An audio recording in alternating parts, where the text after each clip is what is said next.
Hey everybody, we are live. We are back this week in pro wrestling, and today is NXT Stand and Deliver. You're watching the right place because we're going over every single match as it happens live. We got it going, and of course, we have the one and only the J to the E to the double F read, Jeffrey Harris, here to watch along NXT TakeOver Stand and Deliver Night 2. So while you're watching on Peacock, you can watch along with us and have fun with us, or you can watch us later. It's all good. Let's have some fun. It's WrestleMania week.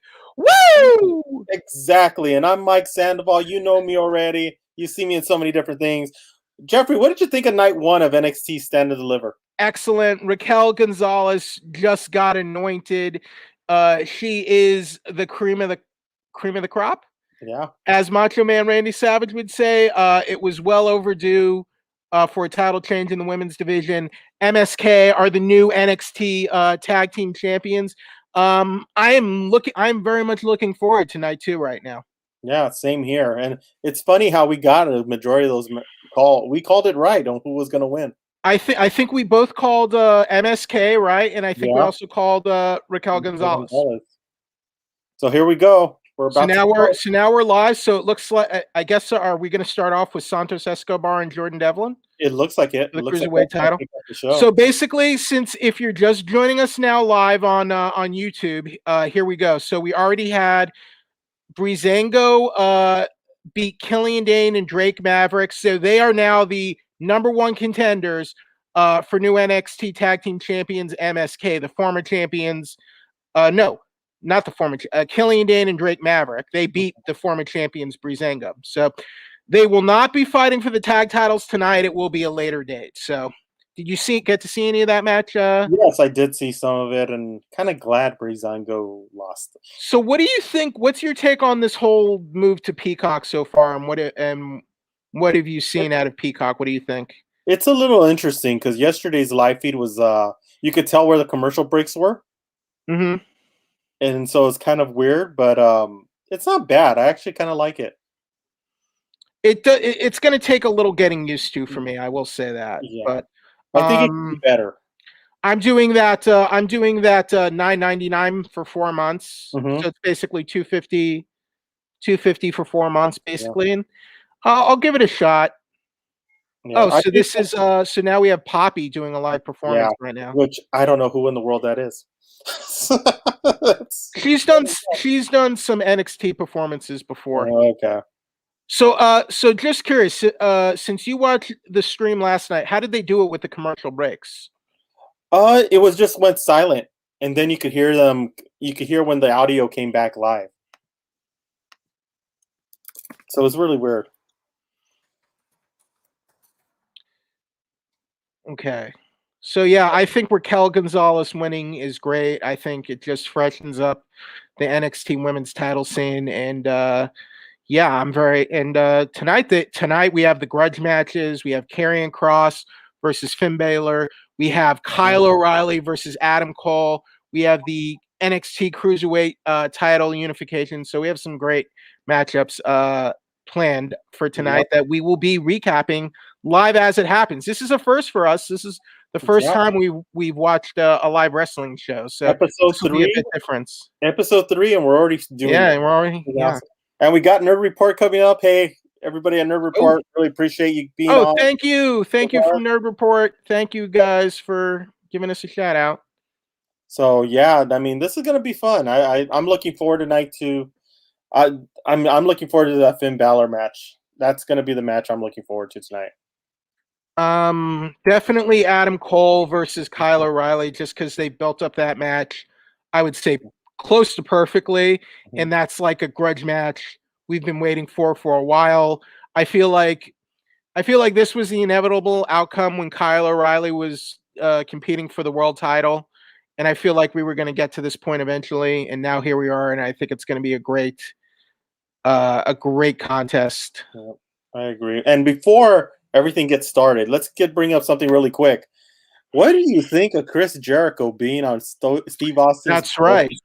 So Sunday on Peacock, right after WrestleMania is over, it will be Chris Jericho of AEW talking to Steve Austin on the Broken Skull sessions,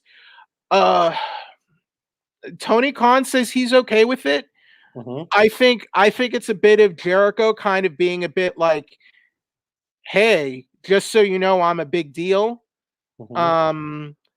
But I think it'll be good. I don't think I'm surprised it happened, and I'm surprised everyone signed off on it, but it's kind of a new era now, not, the old rules sort of, I think the old rules of wrestling kind of don't apply anymore. And like, almost, I don't want to say like anything is possible, but it almost feels like anything is possible these days. So But do you feel yeah. Tony Khan actually opened the forbidden door? A forbidden door between WWE and AEW? No, but I just feel like it was two old friends, two old colleagues getting together. Mm-hmm. And maybe to some degree, Tony Khan wanted to kind of play off of that kind of idea. Hey, Tony Khan is the guy that breaks the forbidden doors. Here's another example. So maybe he wants to feed off that kind of like internet zeitgeist on that. Here we go. What do you think of so we got a great entrance here from Santos Escobar. Yeah, really What do you think about Santos Escobar? Dude, I really like him. He's a great wrestler. He comes from a great wrestling tradition. It's just, I'm hoping that WWE really lives up to the name and him being, because he's been all over the world. Do you like that he's kind of jettisoned the whole El Llegado del Fantasma gimmick? Do you like that he's gotten rid of that and now he's just Santos Escobar? I think it's better in the United States because I don't think some people in the United States don't really get the lucha libre aspect of things. Yeah. And it's sad, but lucha libre is popular in the US, though. You know, and that's like Blue Demon Jr. is doing they're doing his own Disney Channel sitcom, right? Yeah. And I interviewed the creators of that show. Yeah. Awesome. Yeah, because look at the Lucha Brothers. Yeah, the Lucha Brothers, Rey Mysterio. Rey Mysterio's not the only one. Yeah, exactly. But in WWE, it makes it feel that way. To a smaller degree, you have Dragon Lee. You have Dragon Lee in Ring of Honor. Yeah. So I mean, you have had successes with masked wrestlers. Exactly. Now we have Jordan. I mean, look at all the old cruiserweights in WCW. Yeah. Juventud Guerrera back in the day. You know. Exactly. So we got Devlin walking in, Jordan Devlin. So this is going to be a ladder match, and the winner will be the undisputed cruiserweight champion. Yep. So basically what happened is the pandemic led to Jordan Devlin basically being stranded in the UK. He couldn't defend the title. They had a tournament to crown a new cruiserweight champion, and Santos Escobar won that, but Jordan Devlin was still the champion, and then he came back, and now they're unifying the titles, the disputed titles, basically. Exactly. And before we go into the match, it's about to start. Don't forget to watch along with us on Peacock. We are watching right now, and you could join us, and we could discuss. And don't forget to add your comments. If you do a super chat, your comment comes first. So here we go. So they shouldn't have commercials tonight because this is Peacock only. Yeah, tonight. This should not be any commercials other than the WWE commercials. Yeah. Yeah, and here we go. I almost forgot this is a ladder match, so there should be a lot of intrigue here. So I'm going to go ahead. I'm picking Santos for this one. Who do you have? I think it's going to be Santos as well. They've been really pushing him lately. I think Devlin's a good young. He's going to be great in the future, but right now I think Santos, it's his time. And after Raquel Gonzalez yesterday, something tells me they're going to be pushing Latino stars now a little bit more. So they've had live fans at the Capitol Wrestling Center for a while, so that kind of helps things a little bit. Well, imagine wrestling to nobody. I mean, I can't. I don't know how that would. It's not baseball. Just watching wrestling with no fans is difficult in itself, you know. Yeah, exactly. Just look at the fans you see in the Capitol Wrestling Center. They're wearing lucha libre masks. Yep, exactly. Mike. Exactly. That's why I don't know why WWE doesn't sell it more. other than Rey Mysterio.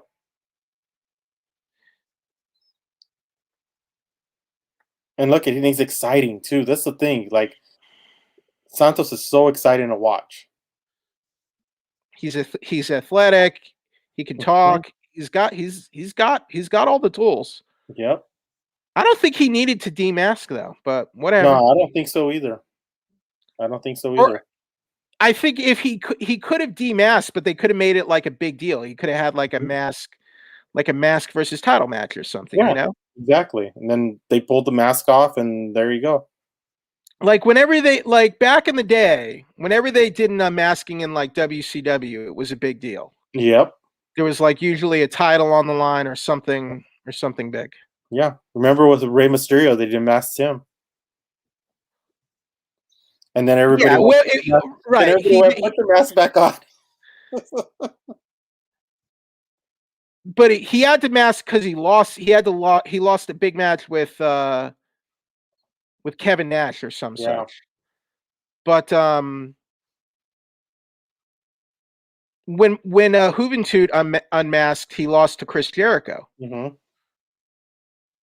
So already they're doing some high spots. Yep. They have not yet grabbed the ladder. Wait, here it comes.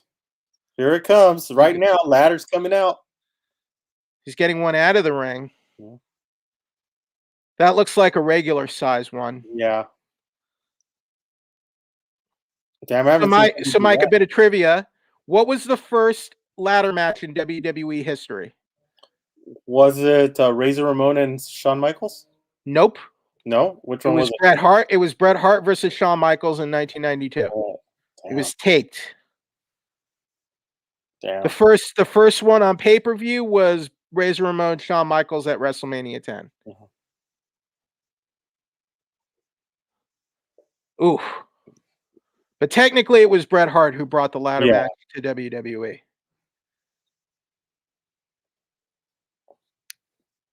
You know, there may be some silence during this because we're watching it as we go. So please be mindful. We are live and we are going through it live. Okay, so what do you think of the Thunderdome setup with all the virtual screens and virtual audience? Like, I'd rather just have something else other than showing the virtual audience. Did you watch the Hall of Fame ceremonies?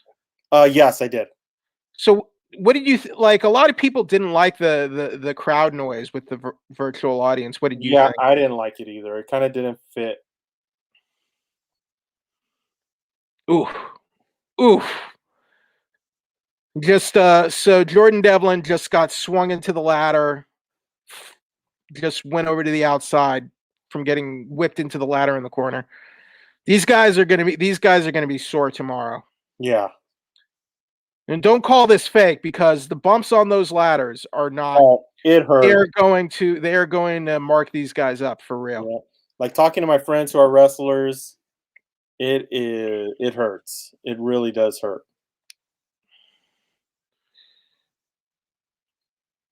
You just kind of you just got to kind of have to condition in your body to get used to it, basically. Yep.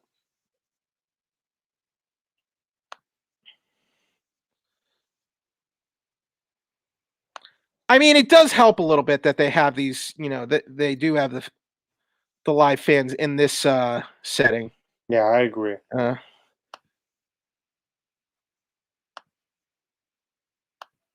I'll be curious. That looks a bit precarious when they're setting it up in front of the fan pods. Yeah. But it'd be interesting to see them go through the fans. That would be awesome. It won't happen. Do you think the fans have to sign waivers in case the wrestlers accidentally bust through the pods or destroy the pods? You can't see what's. I think so. I know I would make them sign waivers in order to do it. Probably.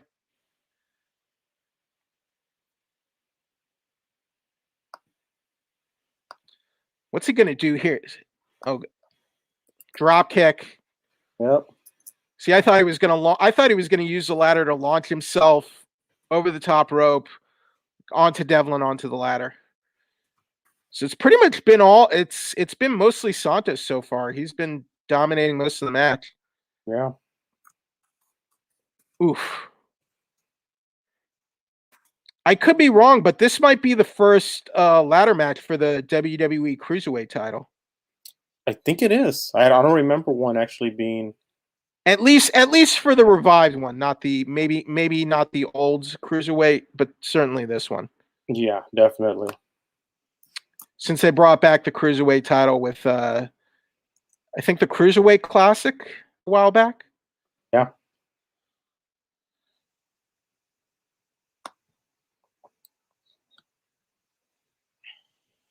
Sorry, man. I do like Santos's gear. Yeah, I do like it as well. He would make a good. I think he would make like a cool action figure if you like the Mattel action figures. Well, do you think he's gonna ever come up to the main card? Santos? Yeah. I mean, I think he will, but I just if he does, look at Humberto and look at Angel Garza. Angel Garza, another former cruiserweight champion. I think, I don't think there will be too many opportunities for him. Exactly. But at the very least, he's getting showcased now as the cruiserweight division and the cruiserweight champion, and it could be worse. Yeah. Like even if you leave WWE someday and you're still wrestling, it will raise your stock and it will raise your asking price outside of WWE. So it's not, like I'm sure Andrade is going to get big money where whoever he signs with, wherever he goes, he's going to be getting big money. Yeah. Wherever he goes. Well, I wonder how long he has if there's a clause to when he gets to go somewhere else. But Mike, you might remember, and viewers, you might remember that the Cruiserweight title used to be part of the main roster. Mm-hmm. But then they basically put it back on NXT because, there wasn't really much they could do with the Cruiserweight title, with who's in charge lately. Yep. Okay, so now Devlin's he's getting some offense in now.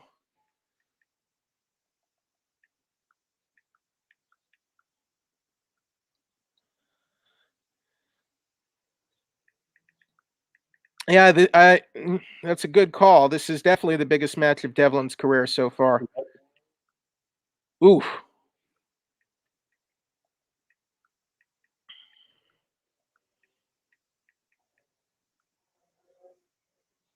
Good match so far, and the fans are into it.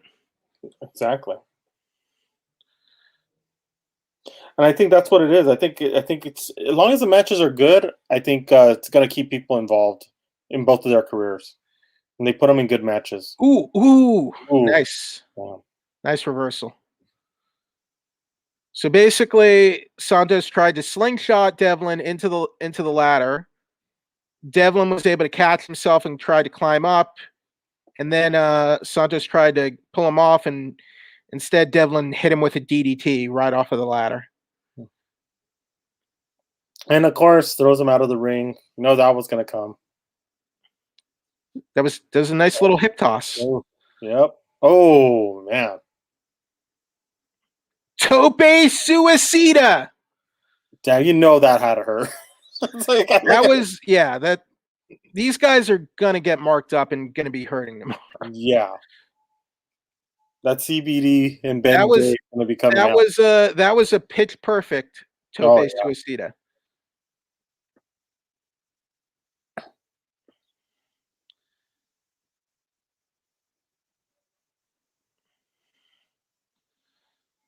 I think Santos has had control over this whole match, hasn't he? Devlin just he had a couple spots, like he had that DDT and he kind of threw his face into the ladder earlier, so he's had a couple hope spots. It's mostly been Santos dominating most of this thing. See, I'm just hoping they don't switch it around and Devlin winds up coming out with the win.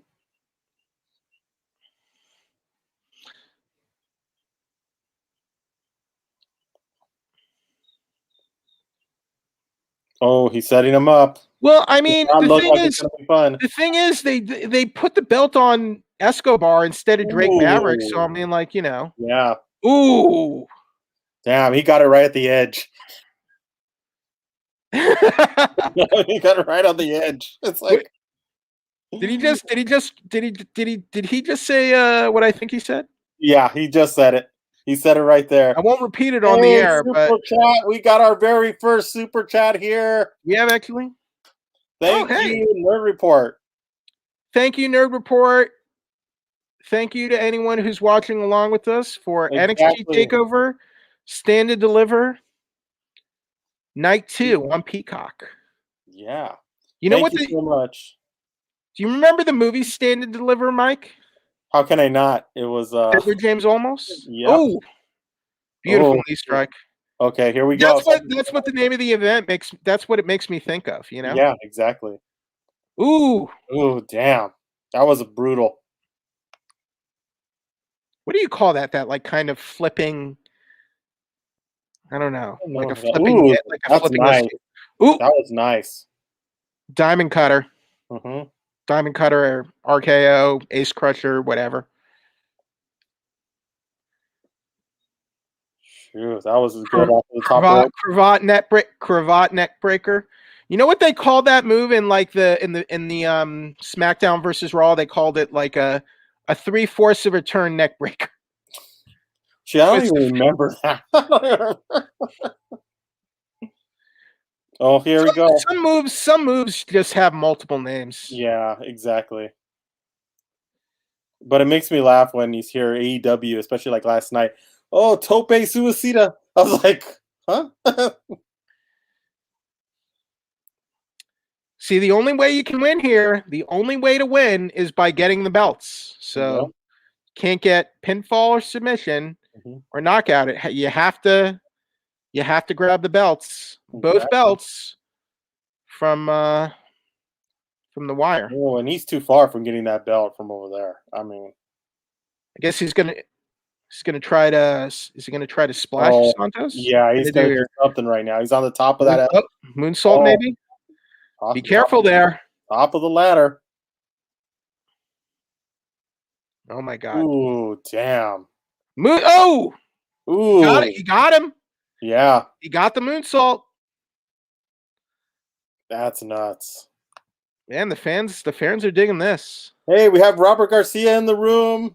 Hey, Robert, how are you? Hey, Robert, thank you. Thank you for joining us. Hope you're watching along with us.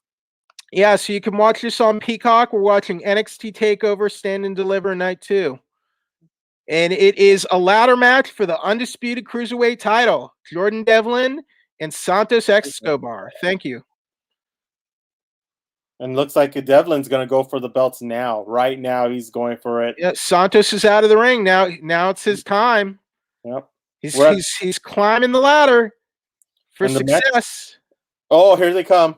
We're going to have some interference. Oh, shit. It's his stablemates. Yep. Well, technically, this is legal. Yeah. Technically, this is legal. For Devlin right now. These are the other Legado del Fantasma stablemates. Did you know this was going to happen? I kind of had a feeling, but I didn't really want to put it out there. Well, at least it establishes that Santos is the heel. Yeah, exactly.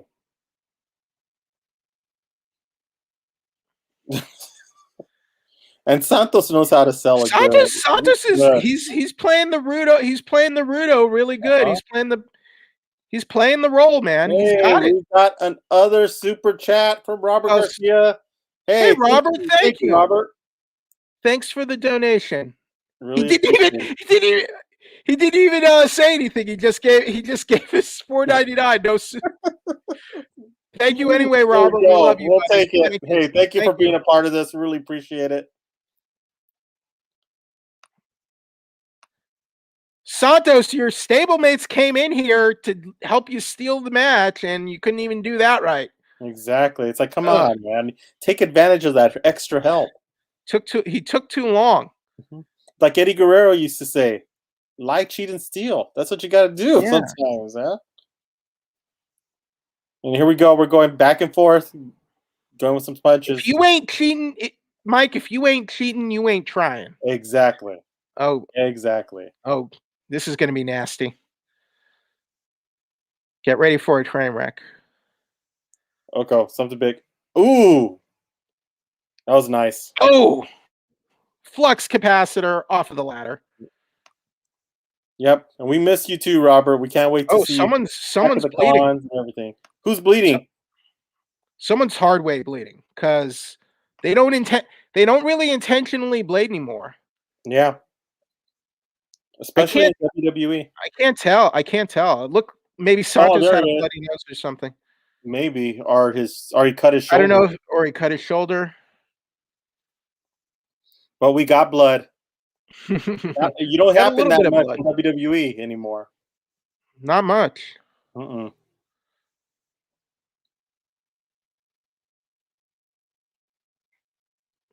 I guess that move is called the flux capacitor. It depends on where you're at. It's like how it is. They have names in different places all the time, so we don't know. Exactly. Yeah. It work either way. But remember, if you want to join in the comments, talk with us, let's chat. If you have after the match, you want to add in your what you thought of it, let us know. Super chats as always get first pick to come up and actually talk. So let us know. And here we go. We're continuing. They're getting Hey, Santos is resilient, man. I know he's He wants it bad. Yep. But that's why I was. Oh, man, broke that. Ooh, I think we have a little bit he of broke delay, it. but damn. By God is my witness. He has broken that ladder in half. Thank you, JR. Damn, that is bad. The ladder. Have you seen the ladder break in half before? Not quite like that. Yeah. And I have seen ladders get busted up, but I think Yeah, he's got it, man. This has got to be it's it. over. Yep. Get him. Don't get. Yes. Yes, there it Santos is. Escobar is the undisputed. It is Santos Escobar. That was all right. That was a good finish. Yeah, that was a really good finish. finish. I think it's better to have a ladder match one-on-one because when you just stuff like 5 or 6 people in there, it's just too much, and it's just like a spot fest. This was the right way to do it. Exactly, I agree, and this was a lot of fun. It's a good way to start the show. Good way to start the show. It was a good way to give these two guys the focus, and it was all about their battle for the Cruiserweight title. And we got another super chat coming in from Nerd Report. Hey, we're gonna be doing them more now. MUSE streams. We're gonna be doing them now that I got my board. Unfortunately, we haven't set it up yet, but we're gonna be doing them more. So stay tuned, right, Mike? Yeah. Stay tuned. Don't forget. Let's give them a shout out. Nerd Report tonight has at midnight, and they start a little earlier for their Falcon and the Winter Soldier. So check them out because they give a good show. So, and remember, Nerd Report on YouTube. Check them out tonight.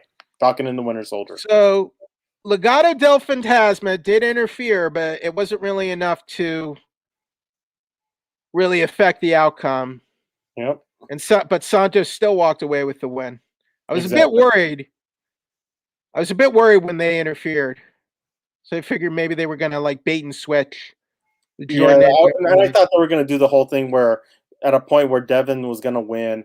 And brought out his son. Aw. What a great moment. Yeah, really I couldn't tell who was bleeding, if that was from his shoulder or if that was someone had a bloody nose or what. I think he cut his shoulder. Yeah, I think you're right. I think he cut his shoulder. What a great moment. That is cool. His son gets one of the belts. Mm-hmm. Yeah, he's gonna remember that forever. Exactly. Well, you never know. He may be the next WWE superstar. He could be El Hijo del Fantasma. El Hijo del Fantasma. Mm-hmm. Oh, and here we go. We're ready. Overall, what did you think of that match? I think that was a great match.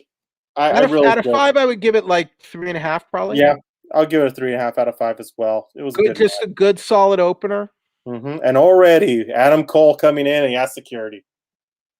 You know that one's just, if nobody's bleeding in that match, something's wrong with Adam Cole, and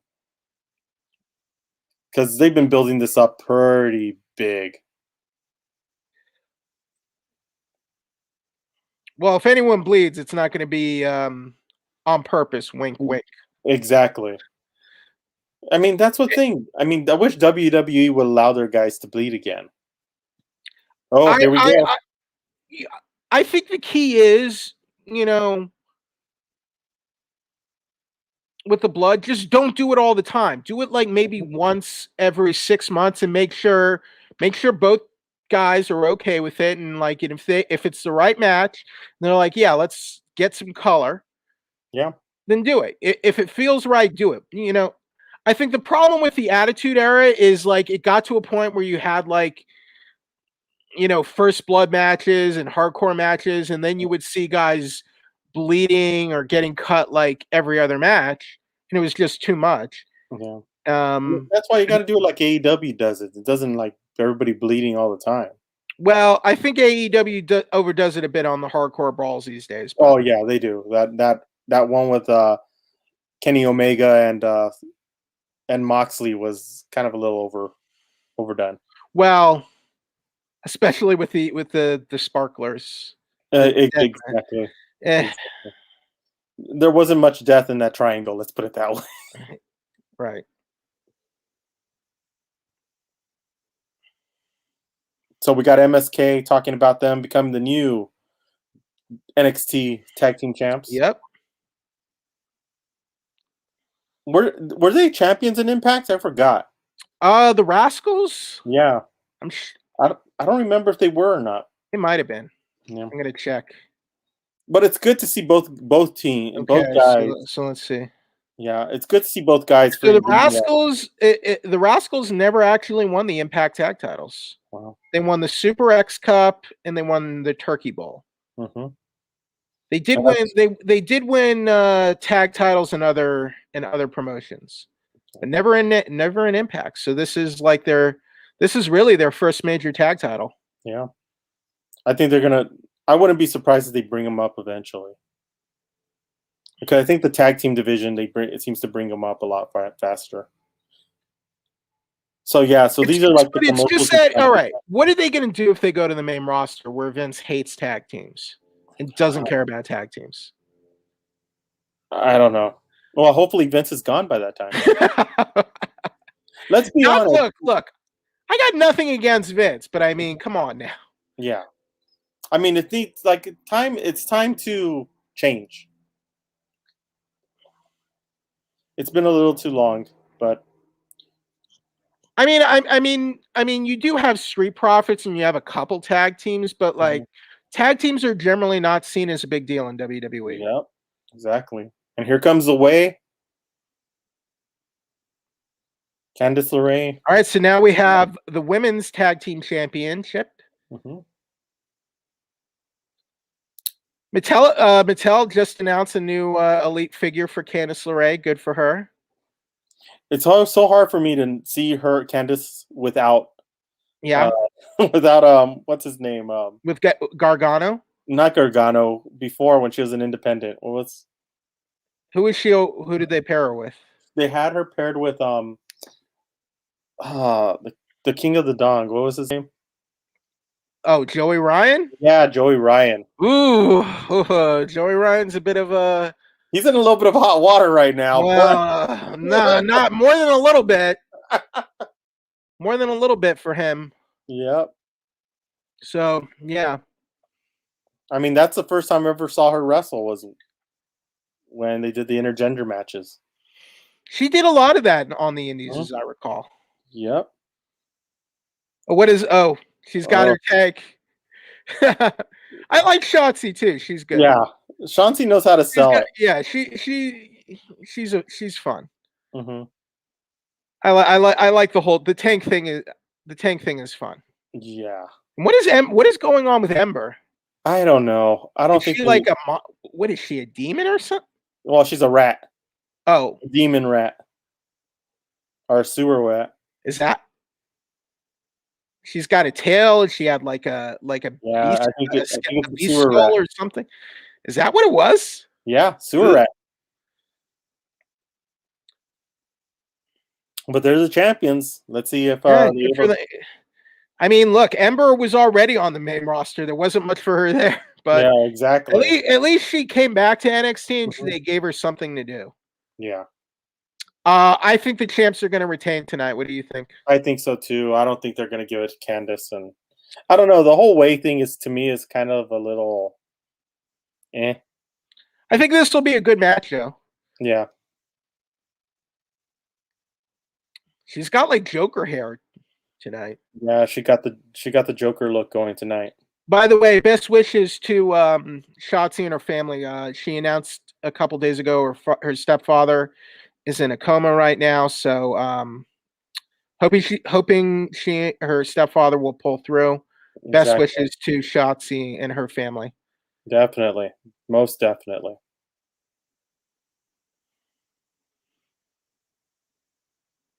I mean, props to her for exactly like it's still coming out. Maybe she needs that, but maybe she needs that. You know, I mean, you got to do what you got to do. I mean, especially with big nights like this. I mean, I'm sure it's tough, but you got to be out there and do the show, and then probably leave right after. Maybe, yeah. But NXT Women's Tag Team Championships, that's a new belt that they just unleashed, and they're going at it. So technically, the first champions were Raquel and who was Raquel's tag team partner? The girl from Australia, Dakota Kai. Dakota Kai. So they were the first champions, and then Ember Moon and Shotzi won them on the same night. Yeah. They were declared the inaugural champions. So technically, Raquel and Dakota Kai, because they won the Dusty Cup, were the first champions.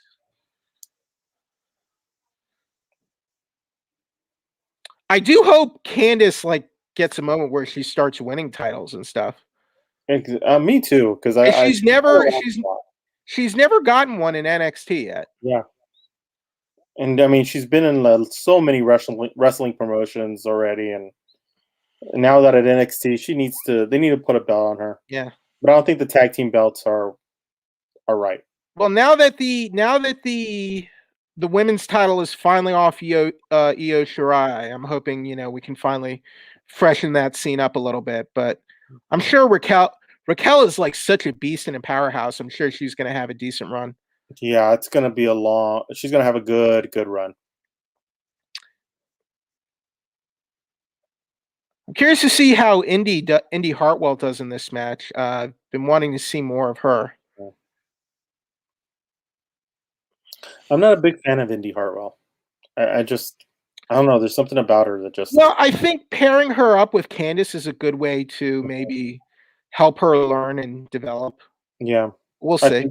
That's true because Candice has that experience under her belt. She's very experienced. She looks like she knows what she's doing. Exactly. I feel like Shotzi would at least do fairly well if she went to the main roster. Yeah.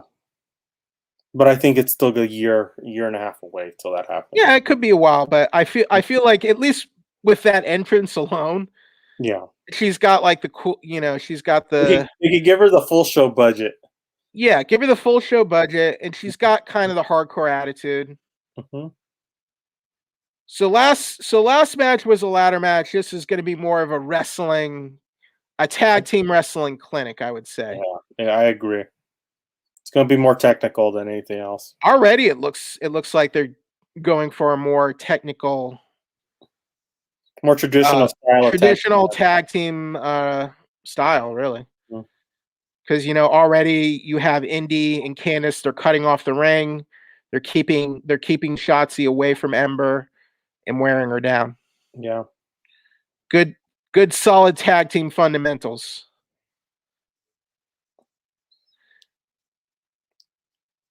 I don't know. Candice standing on top of her. I just see her weighing about $110. So I don't know. If it oh, Mike. She's not that tall. I mean, no. Hey, that's good on you, referee. Because yesterday, if you had friggin' what's that guy? Friggin' who? Walter. Yeah, Walter.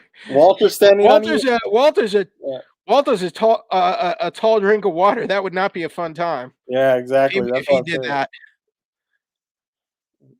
Chauncey still has not gotten a tag yet.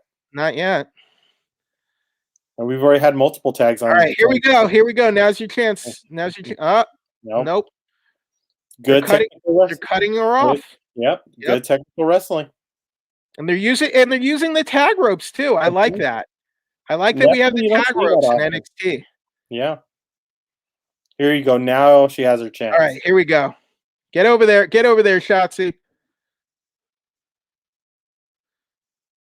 Like, sell it, Candice. Now you tag. All right, here we go. Right. Let's fire up the embers.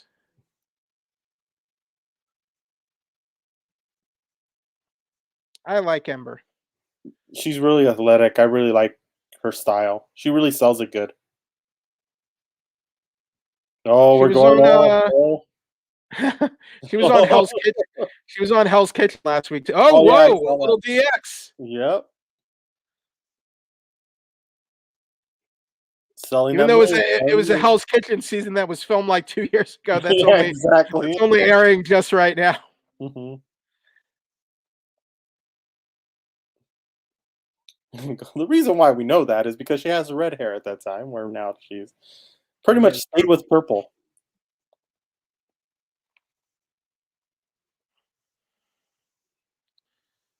I don't know, man. I think with all these tags that I think they're gonna come out of this. Tower of Doom, maybe. Maybe. Yep. I think we're gonna see a Tower of Doom. No way. Oh shoot. Oh God, this is gonna be ugly. Damn. Oh God. A power bomb. You know they pay double for that. You took out your own partner too, there, isn't he? Shoot. Well, I mean, you didn't get the pin, and you took out your partner. So how? Mm-hmm. It's like, if you're gonna sacrifice it, get the pin, get the win. Try and get that win. Didn't work. Mm-mm. That was look good. Well, that was something. It was a big move, but didn't work. Didn't pay off. Kick to the ribs. Got her on the corner. She's stomping the mud hole, but can she walk it dry? No. Still need to add some water into that one because she wasn't able to do it. I feel like Indy is serviceable, but I feel like more of the meat and potatoes is coming from Candice. Yes, that's what it is, and I think that's why she hasn't sold me yet. She still needs a lot of work. That move there was okay. Mm-hmm. That kind of spinebuster type move. Yeah, but she does need a lot of powerbomb spine. I don't know what you call that. It's kind of like a mix of a power bomb and a spine buster. Kind of. Dragging Ember back to the corner. There you go. So now Ember is the face in peril. Now they're going to work over Ember. Ooh. Good going, Ember. Get Shotzi in there. What's she get? Ooh, double crossbody. Nice. Good old-fashioned crossbody.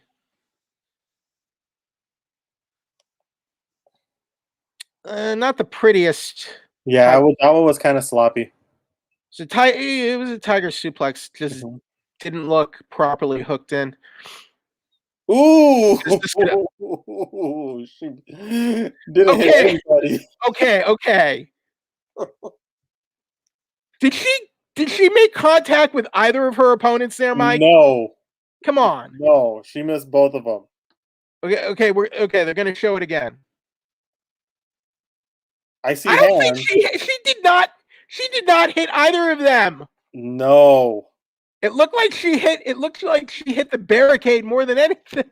They put their hands out just to try and block it. That isn't going to help. That was not. Well, I guess that's why they call it a suicide dive. You see, Ember made more contact with that. The only thing that somersault got hurt pretty bad. I don't know. That dive did not look that great, but Yeah. okay, that was a decent move. Mm-hmm. But that ain't gonna do it. Nope. Not on Candace. Okay, that was a good move by Ember and Shotzi, but see, like when Ember did that move off of the ring post, like that one looked better visually, but when Shotzi did her dive, it looks like she basically rammed her head into the barricade wall. Yeah. Into the security wall thing.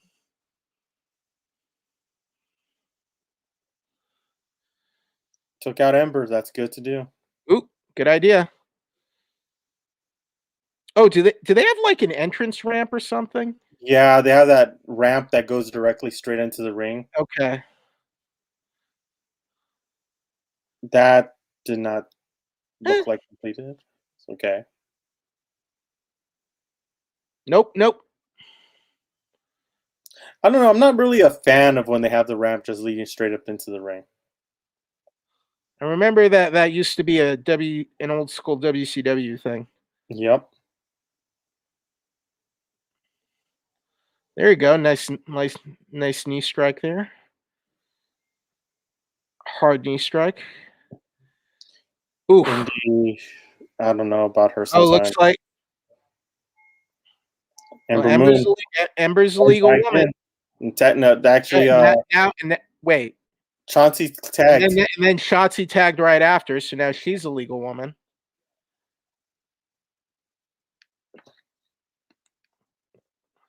Top rope senton. Yep, it's over. Yep, it's over. All right, there we go. Champs retain. Yep. It was a decent enough match. It was okay. It wasn't great. Some of the spots were a bit sloppy. Yeah, I agree. I would give that. I'm going 2.5. 2.5. Yes, 2.5. Solid 2.5. Mm-hmm. It wasn't a bad match. I think it started off okay, but then it kind of when they started doing some of the big spots, it did get a bit sloppy. But yeah, 2.5, decent 2.5 stars. Mm-hmm. Yeah. Yeah. Yeah, let's go. Let's just we could do our match ratings like the whole night. Yeah, exactly. Shotzi though could have easily gotten really hurt off of that miss. I mean, I know guys who've gotten hurt after hitting, but they have Indy didn't really do a whole lot in this match, I don't think. Nuh-uh. There wasn't much. I think as she learns, she'll get better though. Yeah, I agree.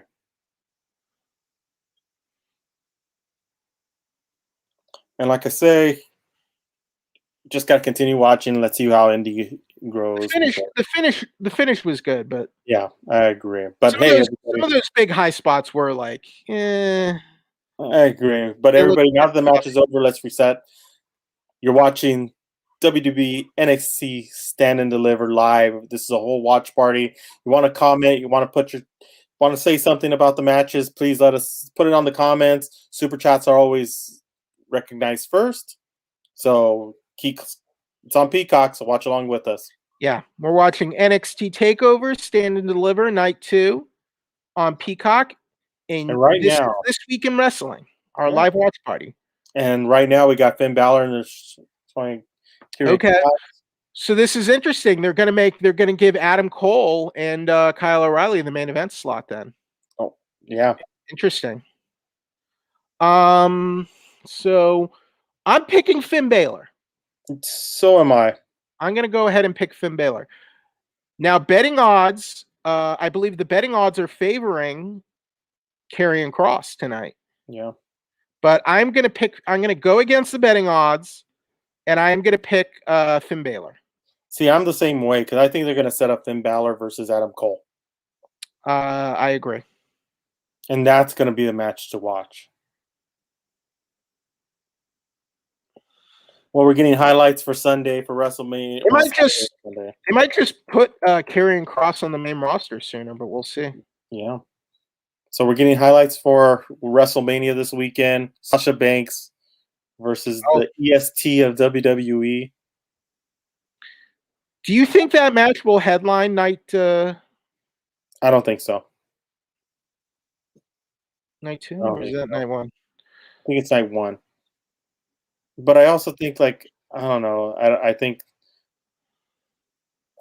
There you go. Sasha's gonna keep the belt though. I'm that's just me. That's pretty cool though that they made this mural in Glasgow, close Yeah, to where Drew McIntyre grew up. that's really cool. It is really cool, and I'm looking forward to WrestleMania this year. FYI, Drew McIntyre, the first British champion in WWE history. Mhm.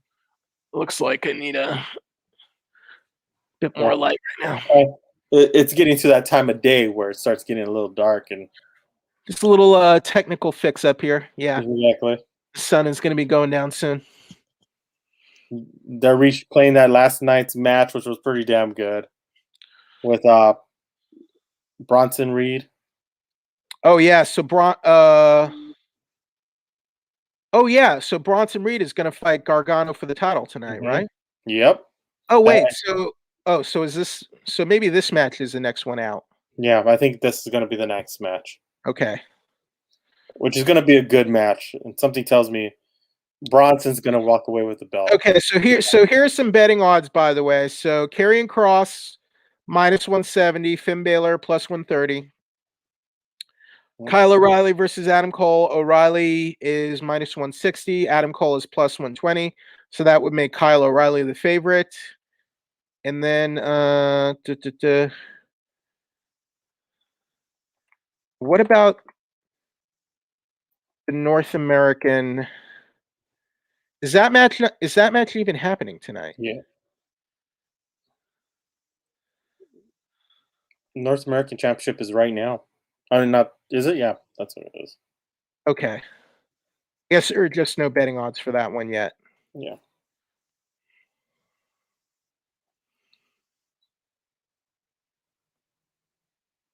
Let's see where. Just want to. Okay, so here we go. So we have Bronson Reed, who is the #1 contender, and he will now be facing. I'm going to pick Bronson Reed to win this one. What do you think? I am going the same way. I like Johnny Gargano, don't get me wrong, but I think it's Bronson's time. I think there's a reason why they had him beat LA Knight in his Yeah, first. I feel like they want to give Bronson Reed the push now with the title, and they want to give him the shot. But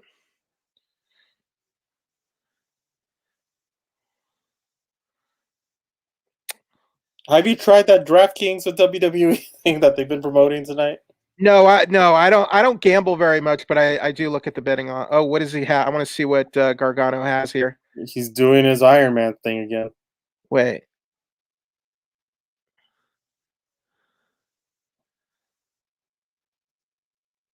Okay, I guess it's meant to be Mark II Iron Man.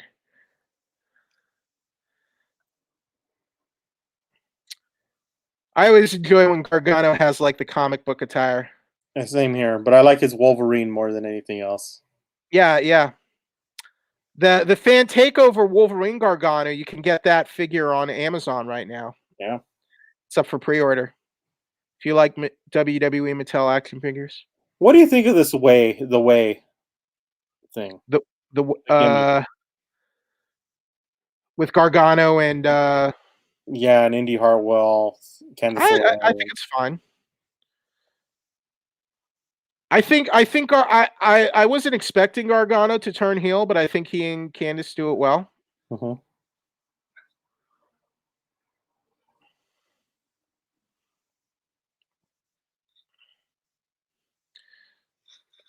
5'11" at 330 pounds. Shoot, Tommaso Ciampa was 5'11" or something. It's like, damn. He's a big boy. Exactly.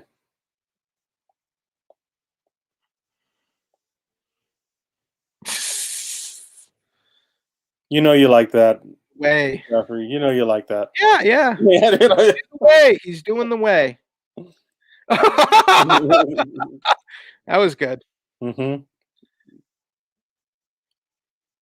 It's like he's doing the grind. He's like he's doing Yep. Sable's grind from back in the day. Mhm. But I gotta admit, I like Sable doing it more than he did. Are you kidding me? Gargano totally all the way.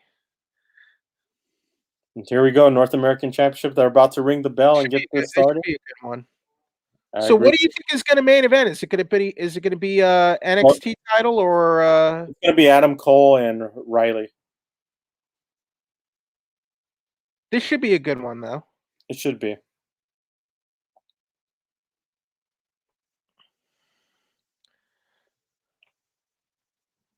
Do you think they call it the way because of the Mandalorian?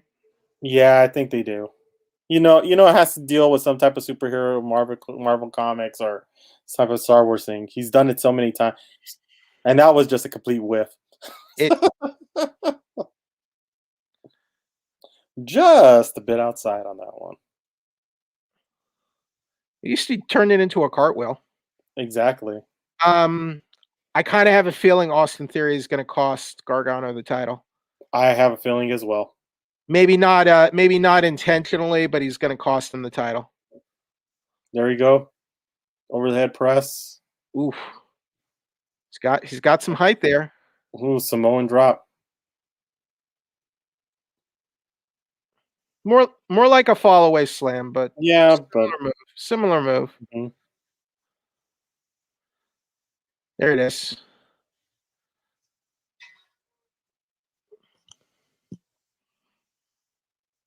Ooh.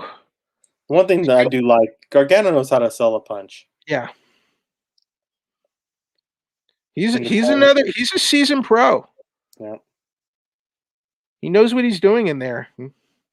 But it's funny how they brought him up to the main roster for like a month, and then they sent him back down. Him and Champa. Yeah. And I think Champa had that neck injury. Mm-hmm. I think it's for the best. I think so too. They wouldn't have really done what they should be doing with him.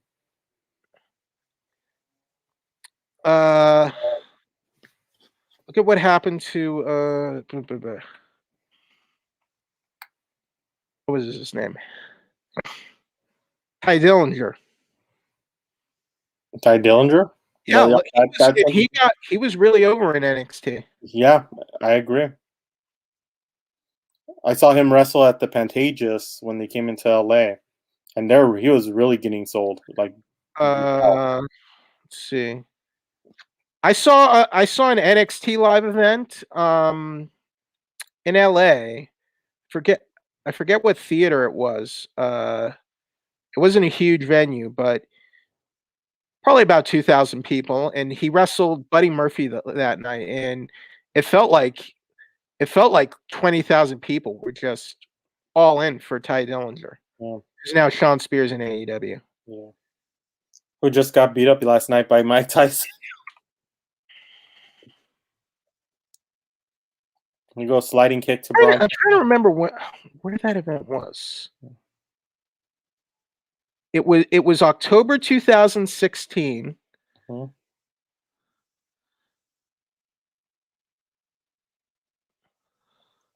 Into the table. It was like on Sunset Boulevard. Oof.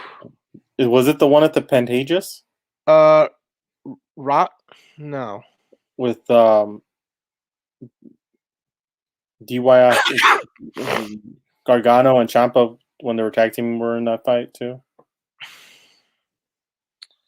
Tag team match. I forgot who they. It had Kota Ibushi and Bobby Roode that night. Yeah, I think I was there. I think I was there at the same one. Yeah, I think it was not far from Hollywood Boulevard. Yeah, it was on Sunset at the Pantages, if I remember correctly.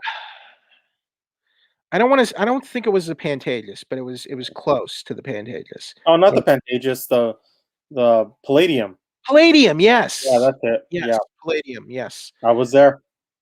Yes, the Palladium is not far from the Pantages. No, it's a block, like 2 blocks away. Gargano has the event. Yeah, I was at that event too.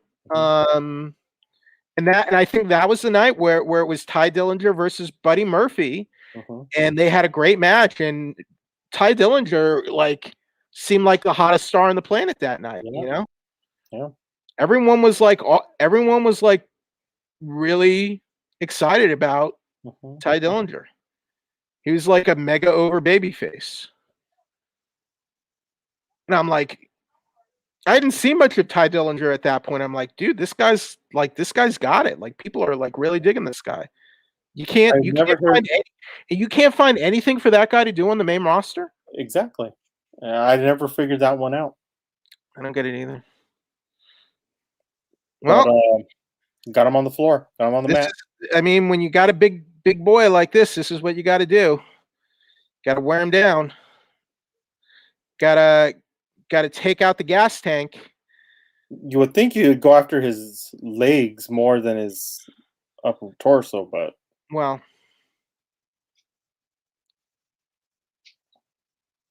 Bronson Reed does move very well for a big guy. yeah, he does carry his weight well. He reminds me a bit of Vader. Mm-hmm. Big Van Vader.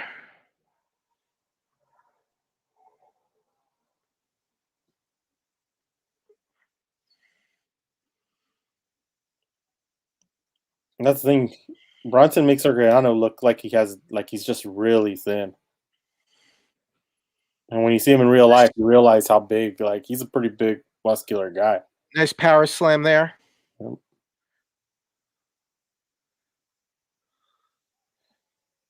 Just a trademark, textbook power slam.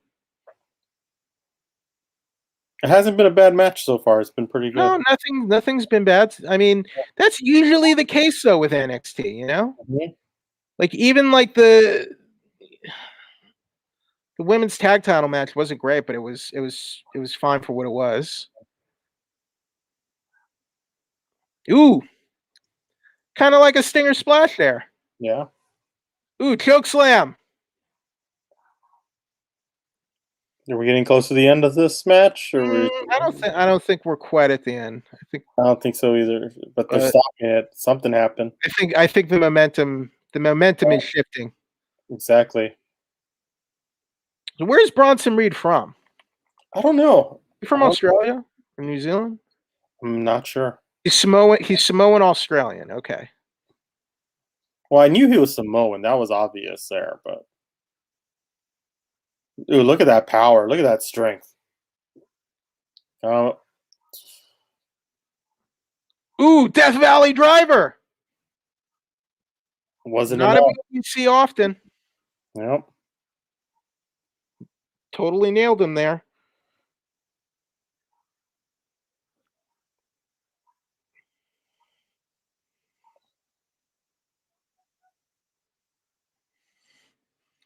Yeah, this is a good match so far. Just solid, decent match. Big guy versus smaller guy. Yep.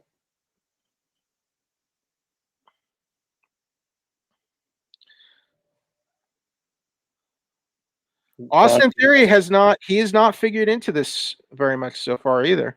Yet. Not yet. Oh, is he gonna do it from there?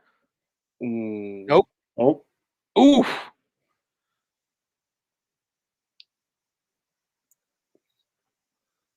Should do like lung blower. Or back crack, maybe more like a back cracker, lung blower, whatever.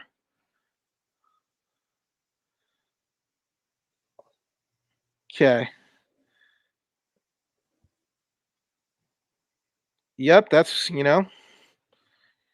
when you're dealing with a big guy like that, you gotta just damage the gas tank and take out the gas tank. Exactly. Gotta slow him down somehow, and that's probably the only way you're able to is to get him down on the rope, pull him back, keep him on the mat.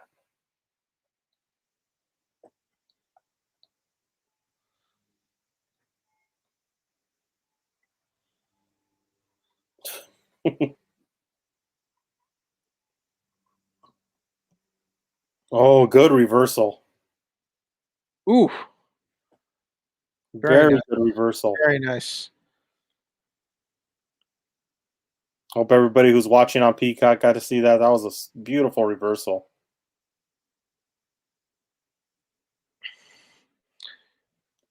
He does remind me a bit of Bam Bam Bigelow as well. He does. It's that move, like that. The way he could carry himself is really what reminds me of Bam Bam. Bam Bam was a very effective big man. Mm-hmm. And for his size, he had a lot of speed. Yeah. Yeah, good movement, good move set, could work well for his size. And other wrestlers like working with Bam Bam as well, because he knew, like Bret Hart would talk about how Bam Bam knew how to took care of you, and Bam Bam took care not to hurt you in the ring.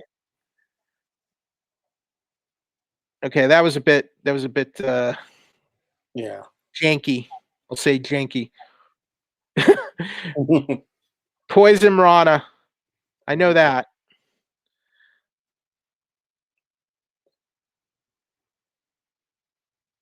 Was he going to do a crossface here, or looked like he was trying to, but ooh, he's kind of been working on the midsection most of the match. What is Gargano's hold called? I forgot. But Bronson's reaching to the rope, and he got it. Got the rope. That's why I say going for his upper body isn't going to stop him. You got to go for the lower body with a big man like that. He has too much power on his upper body to keep him down.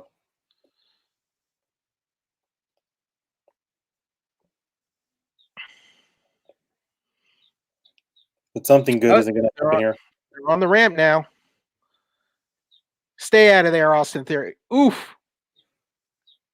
Ooh.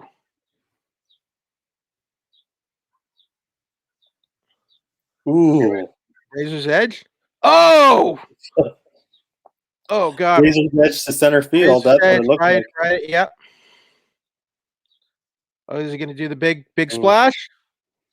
Oh, nice. Ooh. What is this, a Young Bucks match? That's what I thought right already. Oh, he kicked out. Yep. Very nice.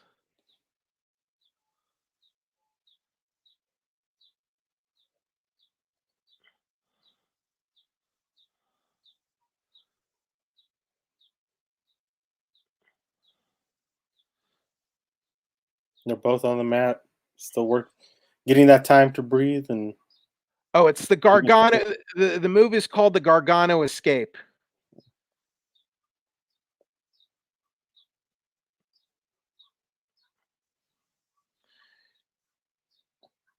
What's he gonna go for here? Oh, went to the well one too many times, Mike. Here he goes. Short arm clothesline. Maybe he's gonna get it this time. We're gonna see a big boy fly. And there's Austin. Has to put his 2 cents in. Now Austin interferes. But Gargano's back up. Yeah. He got to the ropes. Got Bronson down. How's he gonna get him off of the ropes though? Look at this guy. He is big and he is strong. Mm-hmm.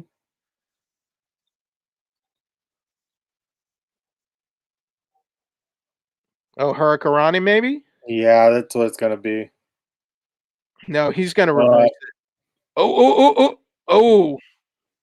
That was not okay. Too close to the rope. Gargano's, he managed to roll to the ropes though. He's got I don't know. Sometimes with Austin, he could have put a hand up. Come on. That's why I say sometimes with Austin, his hand was like his hand was right there, right there. That's why with Austin, sometimes I want to just slap him once and twice too. Oh, caught him. There you go. And that's one way to. That's one way to do it.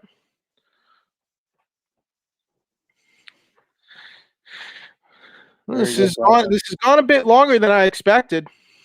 I agree. There he goes, flying out. Is he gonna do a dive? Oh yes, he did. Oh boy! And it was all Austin. At least he got some of Austin there. Oh wait, did they not have? Did they not have the barrier there? Did they not have a pot? Oh no, not on the camera side. The camera side doesn't have the barrier. I wonder why. Isn't that for you know what? That's the VIP section, I guess you could say. I guess that's the VIP section. Where Maybe they've all been booped. Yeah. Well, I think it's all Stephanie McMahon and wink, everybody that's invited. Yeah, it could be like friends and family over there too. Exactly.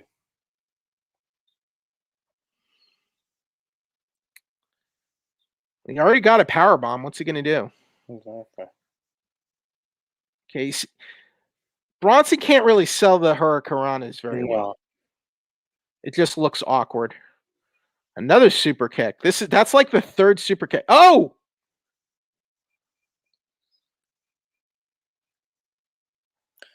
Now this is gonna be fun. Been a super kick party. Is he gonna do a moonsault? Yep. Oh, and he. Oof. Poor Bronson Reed.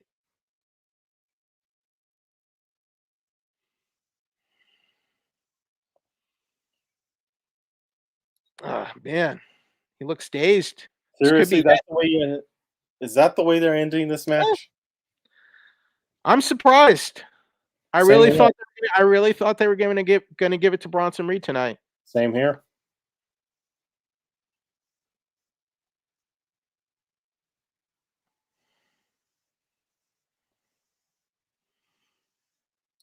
I didn't think it was a good ending though. This was a fun match, but I don't think to me that was a 3-star match. Yeah, that was 3.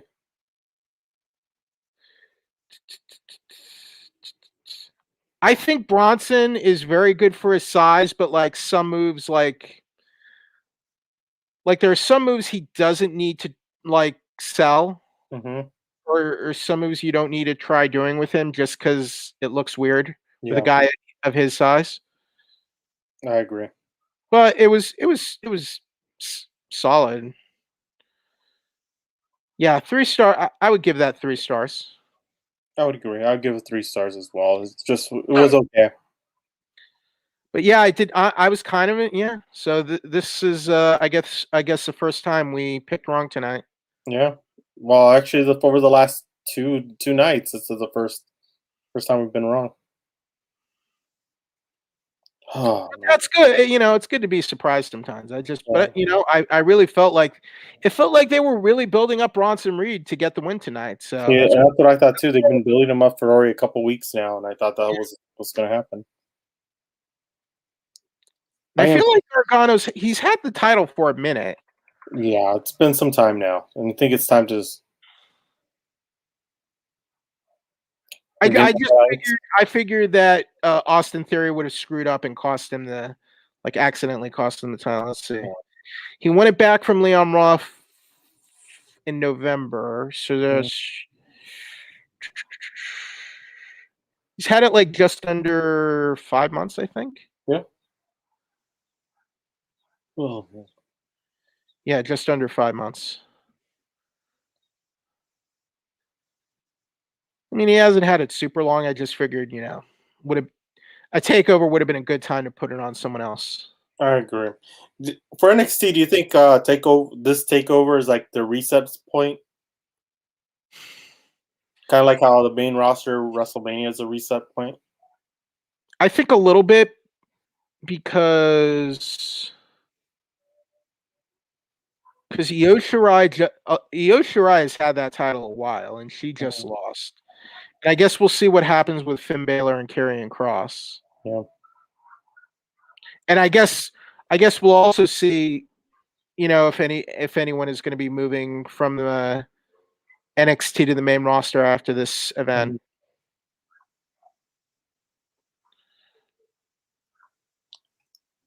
As much as I'd like to see Adam Cole on the main rosters, and I don't think it's ever going to happen. I think it will.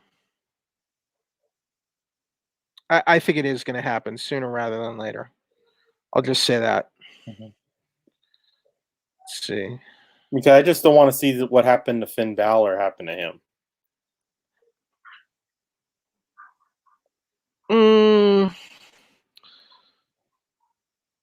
I could see him having success on the main roster. It just depends on what, the angles and the booking. It's just going to depend on what they give him. See. That was a good match yesterday, Walter versus Champa. I want to see now. Walter is some guy. Like, if you cannot book Walter on the main roster, there's just something wrong. Yeah, I agree. There's something wrong with your creative team, not with the wrestler. There's nothing wrong with Walter. Okay, that guy should be money, like instant money. There's no argument. So next up is Balor versus Karrion Kross. Yep, looks that way. So that'll be so they're gonna. That usually happens in NXT. They will make like the grudge match the main event, kind of like with when Gargano and Champa were having their grudge match. Yeah. These promos are good too. Yeah. That was just nasty right there. They showed I don't know if anybody saw the pre-show, but they saw the shoulder being popped out. It was just nasty. For when Karrion Kross had the separated. Yeah. Gotcha. I think Karrion Kross would probably do well on the main, at least for a little bit. What is going on with you, Peacock? Okay. Having a little issue, a little stop. Come on, Peacock. Okay, I'm gonna try to. Okay, there we go.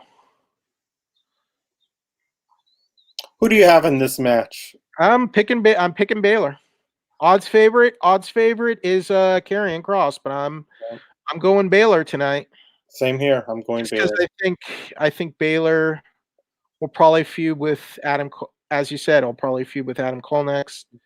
That's what I would like to see happen. Is it sad to say that like Balor is like at NXT being the champion's pretty much all they really could do with him? All they want to do with him is on NXT? Well, he wanted to go back to NXT because he wasn't happy on the main roster anymore. So, well, it's like you give him. He comes up to the main roster. He wins the championship. Gets injured in the first match where he wins the title, and then they never do anything with him again. I mean.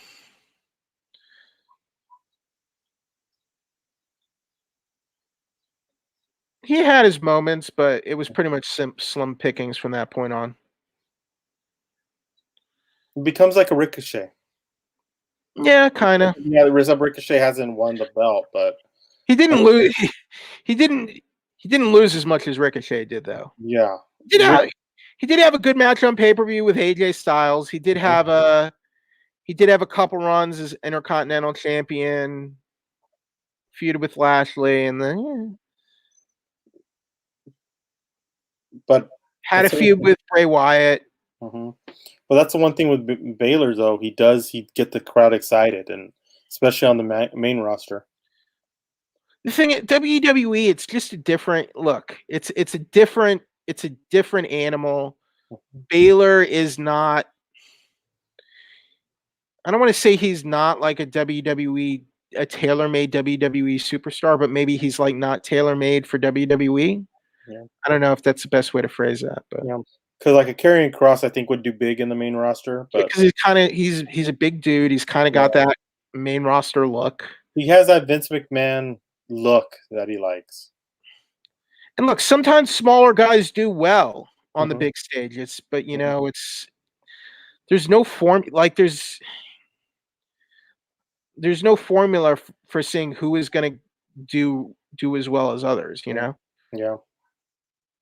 Daniel Bryan did well sort of in spite of WWE. Yeah. I think they had no choice to work with him.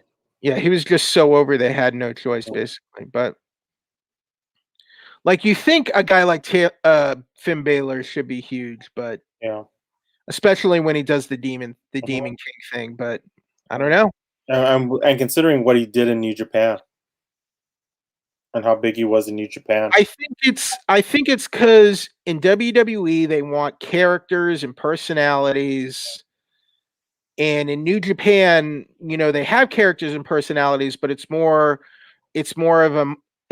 athletic map based product. So, but that's why NXT is good, because it's a bit more on the athletic inside the ring kind of product, and That's that why works. That's why I think Triple H does a great job with NXT. Yeah, I think Triple H maybe understands that a little more, and I think he understands what the fan base is wanting now and what people want to see. well, like, because look, we're still having the big bells and whistles, the big budget like entrances and music and stuff like that. But coming out, you're saying the big bells and whistles. Okay, you know what I mean. I know what you mean. Oh God. I know what you mean. Yeah, the big guns. But like, the production value, NXT has like WWE production values and all that, but you still get like a good athletic map based product. Yeah, and I feel it's like the best of both worlds. Man, Scarlett's really got it going on too. Scarlett had a little wardrobe accident right there. She casually fixed it. I saw her casually fixed it. You know who she reminds me of? Who? Sunny. Yeah, she does remind me of that as well. And what I mean by, and not just how they look, just kind of like the attitude and the way they carry themselves. Yeah. And I think that's one reason Sunny was so popular. These entrances are I really like, Yeah, they do. I don't like the Thunderdome, but I do like what they're doing with the screens and everything. It adds a nice little atmosphere.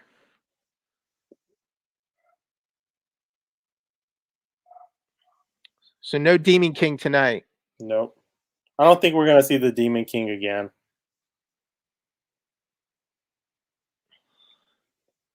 At first, I thought he was going to go back. Well, he gives nods to his old character, Prince Royce, but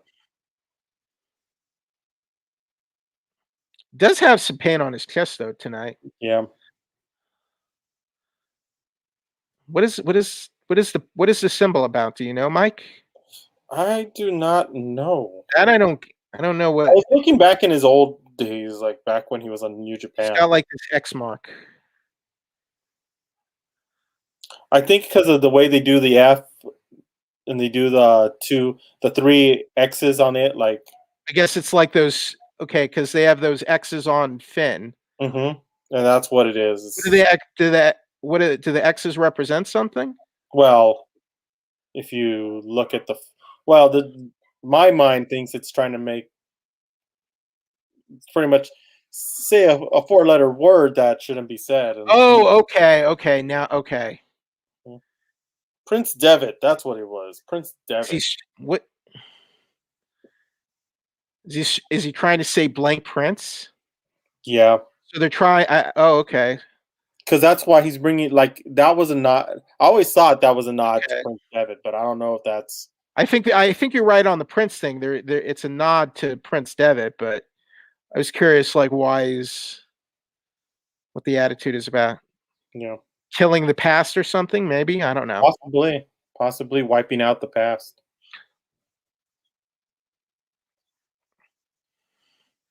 I really do like Finn Balor as a wrestler, though. He's great. He's been great for years. I mean, he was a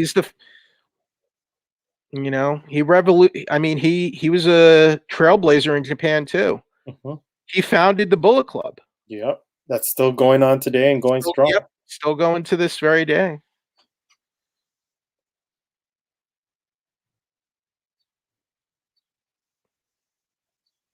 And when he would do the body paint thing, he'd really tap into, I think, the more charismatic side of his persona. I really like the way they're doing the big matches on Oh NXT. yeah, Bringing down the microphones, old school style, old school boxing style.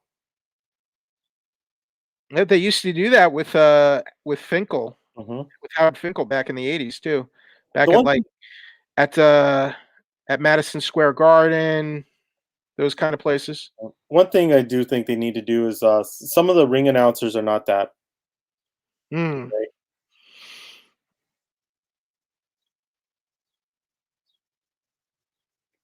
because they seem very. You've seen them before. They don't have their own style.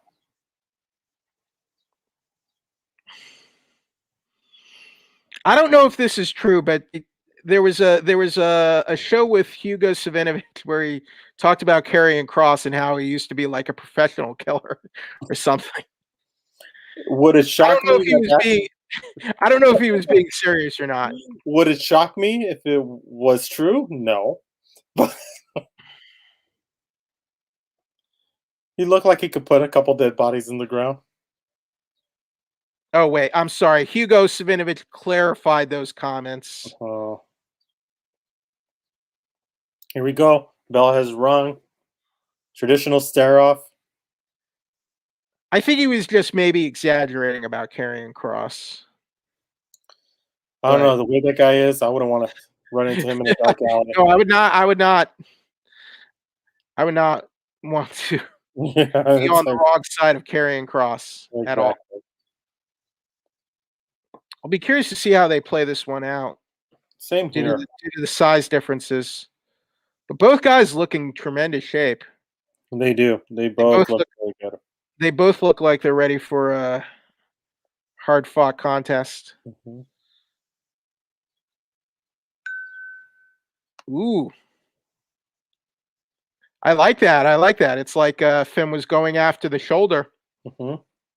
Karrion Kross said, I'm not going to let you do that. So kind of suggesting that Finn might be working over the Yeah, injured and he's shoulder doing a that little now. bit. Yeah, now he's trying that now. But the one thing though, it's like Finn does have that broken jaw too. So So yeah, that's something he could target mhm. in storyline. Yeah, Man, his jaw looked, just so people who call this fake, like Finn's jaw was like jacked to hell. Like it did not look pretty. yeah, And Finn is a very handsome man. Takes a lot you know, yeah. to jack up that moneymaker. So I could tell you, he's not going without a beard anytime soon.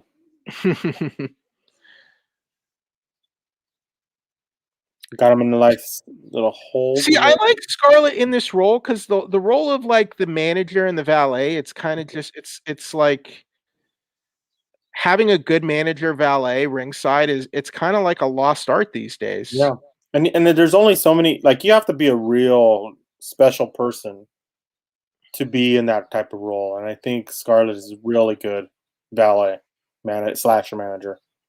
I'm not saying she can't wrestle or No, we've seen never. her wrestle before, but Yeah, but I'm just saying this is a good role for her too.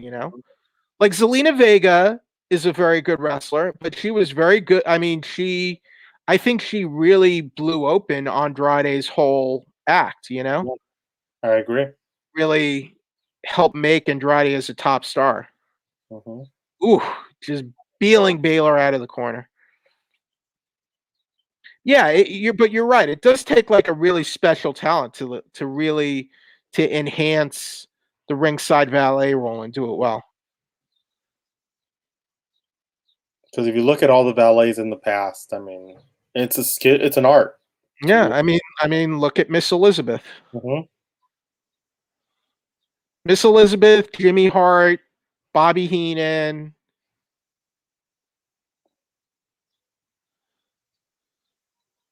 Ooh, that just pissed them off. He's hulking out. Don't slap the Hulk. Exactly. Man, he's just ragdolling Finn. Yeah.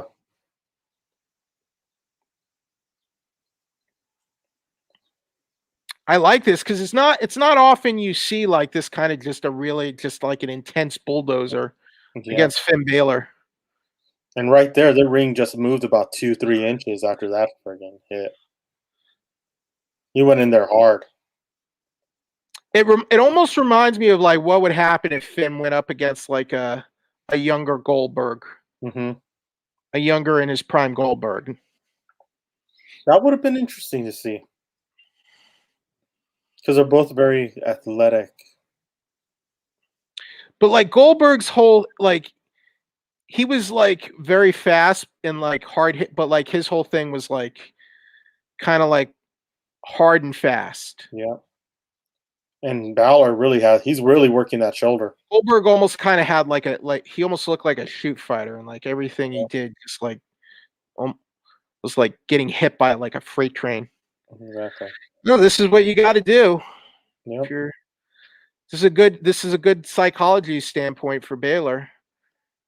Target the shoulder, the injured, surgically repaired shoulder that put him on the shelf for months. Made him give away the NXT championship because of it. Yep. It's a nice hold, but I don't think it's really doing anything other than putting pressure on that shoulder.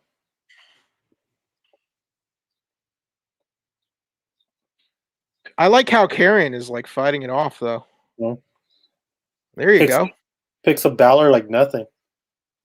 Like a sack of potatoes.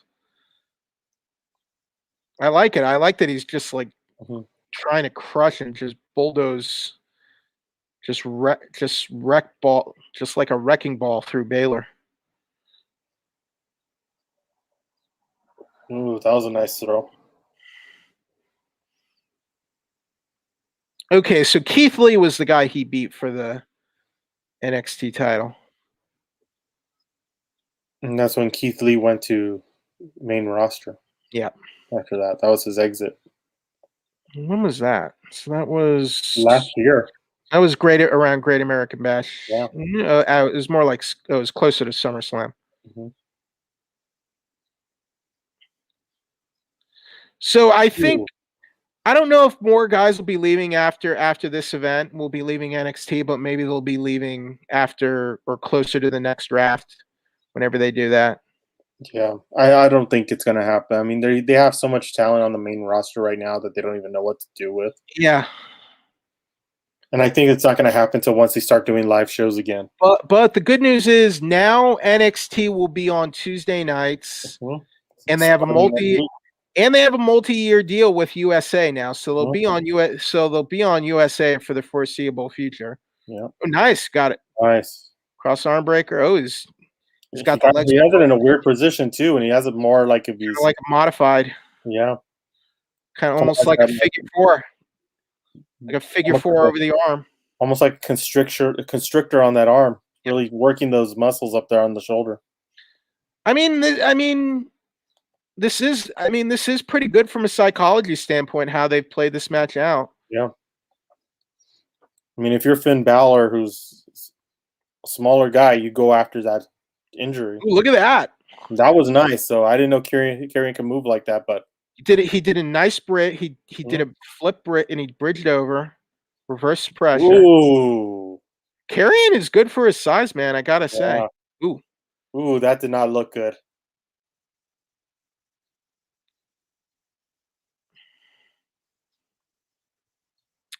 Yeah, I mean, this is pretty good psychology so far for this match. I'm impressed. Yeah. They're working this smart. Honestly, Finn looks like a bit of a jerk for targeting the arm and shoulder like that. Yeah. Finn seems like more of a heel to me in this. Finn as a heel is not a bad option. I wish it would do it more instead of this anti-hero. I feel like when he came back, he was kind of a heel when he attacked. Mhm. Was it Champa or Gargano he attacked? I believe it was Gargano. Yeah, I feel like he kind of turned. I feel like he's kind of been in that. I don't know what he is now, but it feels like he's kind of like an in between kind of thing. But It's like that anti-hero. yeah, but when he's like now, he seems to be acting more like a heel in this match. Seems to be playing the heel role. I don't know if it was. I want to put this question to you while this match is going on. Hmm. Did it feel like at one point that they wanted to kind of like when they had the Finn Balor, Adam Cole things when it first started with the Undisputed Era that they were trying to reform the Bullet Club in WWE? Did it feel like that to me? Like at one point? It felt like they were doing that with Finn Balor and the Good Brothers Mm-hmm. on the main roster. Yeah. They never really, and then with AJ and the Good Brothers, but then they were the club, and then they were the OC before the Good Brothers got fired. Yeah. So in NXT, not so much on it. I didn't get that vibe so much, but it didn't feel like the Bullet Club to me. It feel like they kind of tried a little bit, but I guess since New Japan owns the Bullet Club, they couldn't go too far. Yeah. That's why I'm shocked that they're saying how the Bullet Club with AEW and they're not. I'm not shocked. I am shocked with that one. Are they calling them the Bullet Club though? Yeah, last night they called them the reformation of the Bullet Club. I guess they are on better terms with New Japan now, so I guess they can do that. Because they're saying the Elite, and then they ended it with the Bullet Club. Let's see how that plays out with Tama Tonga. Tama Tonga's not going to be happy about that. Exactly. He's been if he's serious, unless he's working an angle, he's been pretty unhappy. But, okay, so yeah, they don't have that the clear barrier. They don't have the clear barrier set up on the camera side, like you mentioned. Yeah. So. And that's the VIP area. So that's where they've been having everything. I want to go to Orlando and go to NXT. When I was there in 2019, they had matches going on, but I didn't get a chance to go. Ooh, Northern. Oh wow. Sheesh. Oh, nice. Man, Karrion Kross is he's mixing it up here, man. Yep. He's doing some interesting stuff. Look, that was. Ooh. That's gonna be it? Nope. No, I don't think so. Gonna kick out of it. He's still selling the shoulder. Yeah. He's still selling the pain in the shoulder. And he did that one on the other shoulder.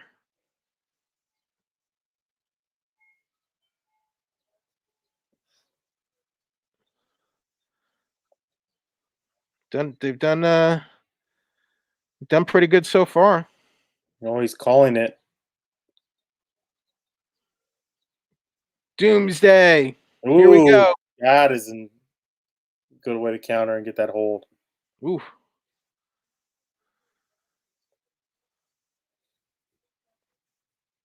Oof. Ooh.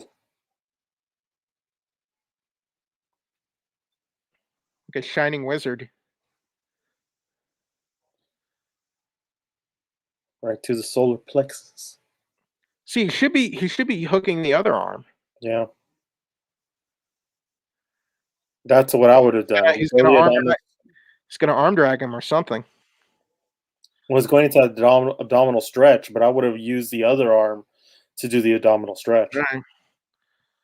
Good old textbook abdominal stretch now. So you got him in the hip toss.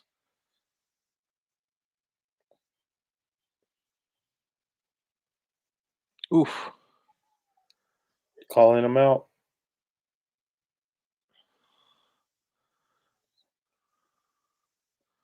Bang. Oof.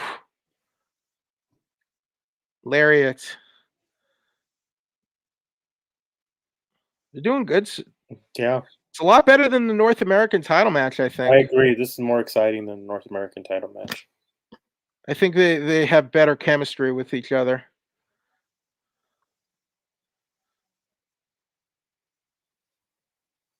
She's winding it up. Is it coming? Is this going to be the close? I think it may be. I don't think so. I think he's going to reverse. Oh no, Pele kick. That's AJ's move. You stole that from AJ Styles. Ooh, running drop kick. Set it up. Uh-oh. Is it going to be the stomp? The Warriors way, the double stomp. Mm-hmm. Is this going to be what closes it? We're at No. 640. No, I don't think so. Not on NXT Takeover. Oh, he got it. Got it. That's what I'm Got saying. all of it, but he didn't hit the shoulder. Got him into a headlock. Oh, there you go.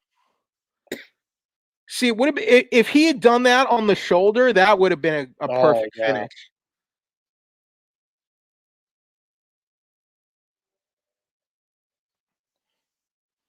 My thing is, what's the point of? He's been working over the shoulder the whole time. He should have been going after the shoulder. Yep, I agree. Oh, there he goes again. See, he should have stopped he should be stopping the shoulder because that's the move because that is the body part he's been working over most of the match.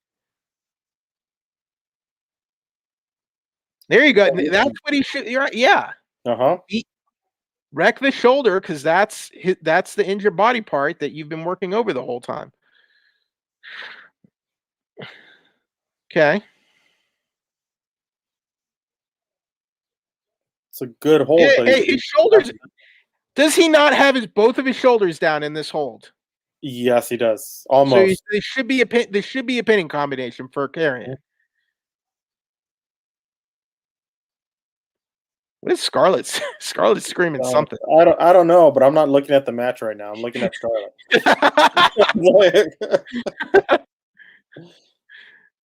I mean, I can definitely understand that. Yeah, but it's like there you go. Damn, oh man, that's beat him down to the point. Those are some brutal shots. Yeah, he's not even moving. Picked him up like a rag doll at that point. Oof. Like a sack of orange.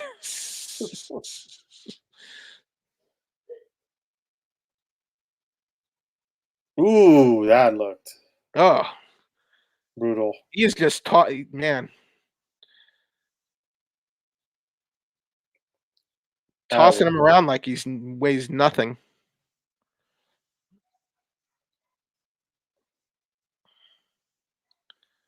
Oof. Now it just looks like Karrion Kross is just playing with him at this point. Yeah, but his shoulder is wrecked. Yeah.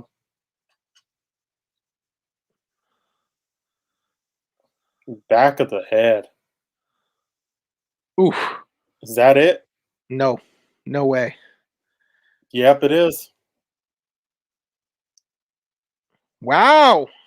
I'm surprised. I am shocked at that one. Really shocked at that one. Okay. But well deserved, though. It was a good match. They played it out. I would have liked it, though, if he did at least one stomp on the shoulder. Yeah. Because he spent a lot of time focusing on the shoulder. Mm-hmm. I'm going to rate this one 3 3/4. I'll go 3.5 in this one. Okay. 3.5. It was good, but it fell short of being a 4-star match to me. Yes, I agree. It could have been so much more, but it was good. I mean, it was fine. Mm-hmm. I think it's fine that Karrion Kross won. Hopefully this run will go better for him than the last time. I agree. I'll be curious to see what they do with Finn Balor, though. That's what I would like to see. Does Finn want to stay in NXT? Does he want to try the main roster again? Like I'm curious what the plan is there. Yeah. See, he should have done like one of those stomps just on the shoulder, just to kind of just sell the fact like I'm a jerk and I'm going to try and just end your career by stomping on your shoulder. I agree. I wish they would have done that. I think Karrion needs like a more devastating finishing move, though. Yeah, I agree with you on that one too. It needs Maybe something like that's maybe like it's just like a big clothesline from hell or something. yeah. So It was just a forearm to the back of the head. yeah. I mean, it looked good, but I mean, it didn't look like a finisher to me. I take it that Adam Cole Finn Balor thing may not happen. Well, maybe it's going to be Pete Dunne. Maybe. They showed Pete Dunne in the crowd. Like Mhm. Dunne is going to go after the winner. Yeah. So I think it's going to be Pete Dunne. I guess it's going to be Pete Dunne and Cross next. That would be cool to see though. I do like Pete Dunne. I like the way he works. So I figure that it'll be Pete Dunne challenging Karrion Cross as the next challenger for the NXT title. I'm just curious what they're going to do with Finn Balor. No, I mean, no, like Scarlett is perfect for this role. Oh yeah, I agree.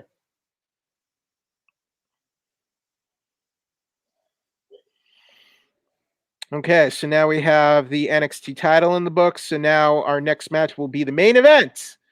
It'll be Adam Cole versus Kyle O'Reilly in an unsanctioned match. So basically, unsanctioned is basically no DQ, anything goes. Anything goes. It's basically a fancy pants way of saying no disqualification. No holds. Well, I would like to say no holds barred, but I don't think it's going to go that level. Oh, now they're getting into the NFT game. It looks like WWE. What is this? What is NFT? NFT is like a digital, like it's on the blockchain. It's like a digital artwork. You do photographs, cards, different videos on there, and you could sell them. And they're going for millions right now. I just got an email as we were going on the air tonight. I just got an email from WWE about WWE drops Undertaker NFTs.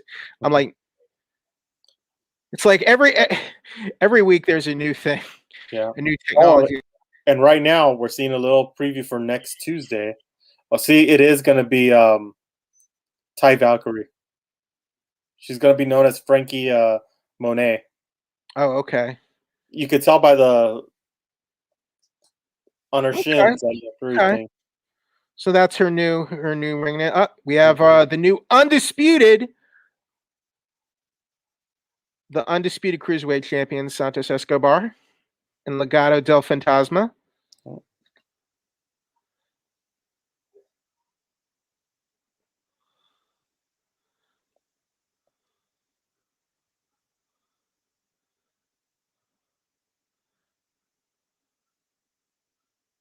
They're Familia. La Familia. They don't have the cruiserweights going into the main roster anymore, huh? No. Basically, the cruiserweight title, it's now the NXT cruiserweight title. They kind of transitioned it to NXT. Mm-hmm. It was the cruiserweight title was basically part of the main roster for a little bit. There's Raquel Gonzalez, our new NXT Women's Champion, in the crowd at the Capitol Wrestling Center. So I guess that's the VI. I guess the other roster members and the workers are in the VIP area. See, I could see Raquel Gonzalez getting to the main roster. Okay, so quick, like within a year. Here we go. Tuesday nights for NXT starting Tuesday, April 13th.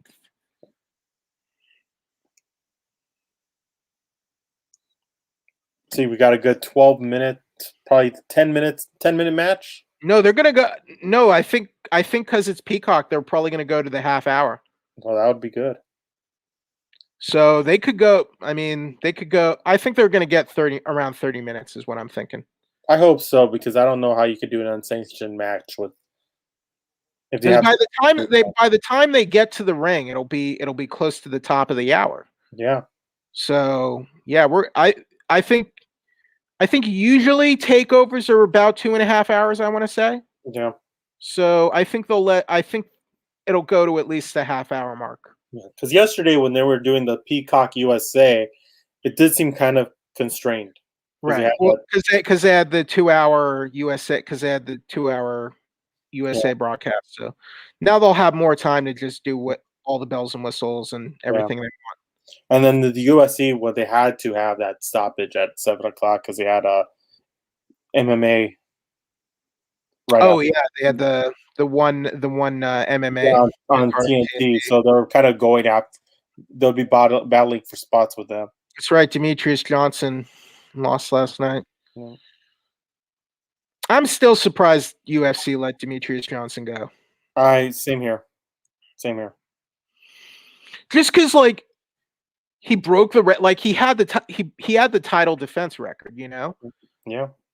I know that Demetrius Johnson was never the biggest draw in UFC, but like, you know, I would figure you'd want to keep like the guy who has all those accolades like under your banner, but not my company. I'm not Dana White.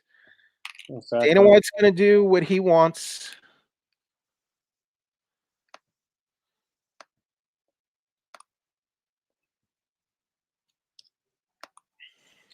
I wonder if Bobby Fish and Roderick Strong are going to do anything with this. It'd be interesting to see. All I've seen is Roderick Strong come out. I haven't seen Bobby Fish come out in some time. Is Bobby Fish injured? I think he is, but I'm not sure. I got to check. We haven't seen. I mean, we've seen a bit of Roderick Strong in this feud, but not much. Yeah. Okay, so it looks like Bobby Fish is injured. He has a triceps injury, and he had to get surgery for it. I don't know when he's going to be healed up and ready to go. Which is kind of bad though, because I think he would have fit well into this feud.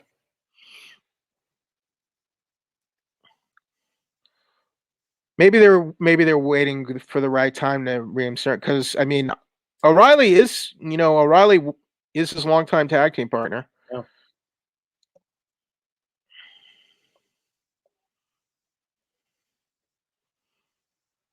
Oh man, these promos are great. That's why it better be with the lightning, and then their shot. It's like lightning striking as they're getting into each other's faces. That's why I say this better be an explosive match, and I think it'll be great. I would like to see some blood, but I don't need to see blood. But I would like it if we could get like this is the type of match where some it's blood warranted. It's warranted. But maybe from Adam Cole and not from Kyle O'Reilly because he's diabetic, and it would probably not be a good idea for him to blade. Yeah, probably not a good idea. Maybe if Adam Cole didn't mind doing it. Hit out a couple teeth, then Britt Baker could fix them for him. Hey, it's always good to have a girlfriend. I wonder if Asuka went to see Britt Baker after she got her teeth knocked out. Man, that was nasty because you could see when Shayna Baszler kicked her in her face, you could see her teeth getting. Yeah, you could see that tooth fly.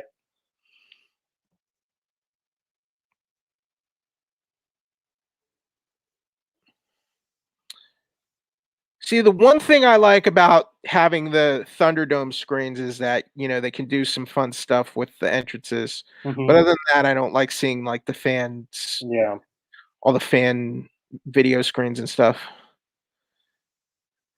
See, in UFC when they did they didn't do virtual fans when UFC when they did the no. I would almost rather have just no one around. So since I have the audio turned off, what is he walking? What type of music is he walking out to? I'm trying. Just some kind of rock music. I don't know if it's the. I don't know if it's the Undisputed Era theme.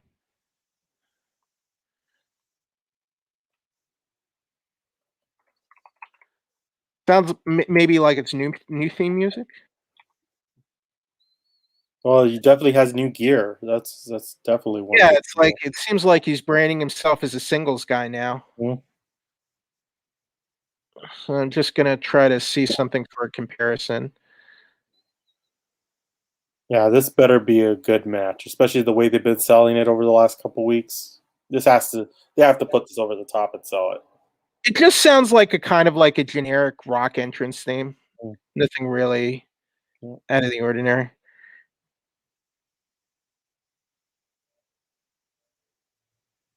Yeah, just kind of like a. It kind of sounds like just like a WCW rocking kind of thing, like a rock out. I like it. They have security coming in, like security really? to keep them from getting started too early. Yep. But it's unsanctioned. Why would you have security for an unsanctioned match? I agree. Just let them fight. Let them fight. Let them fight to the death. Not quite to the death, but you get the meaning. Here we go.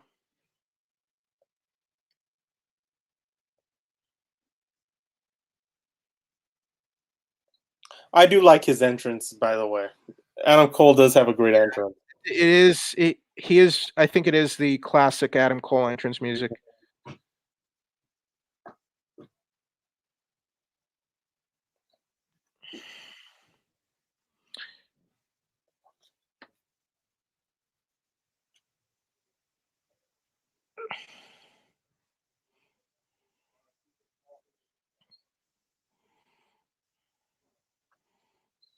Yep, classic Adam Cole entrance.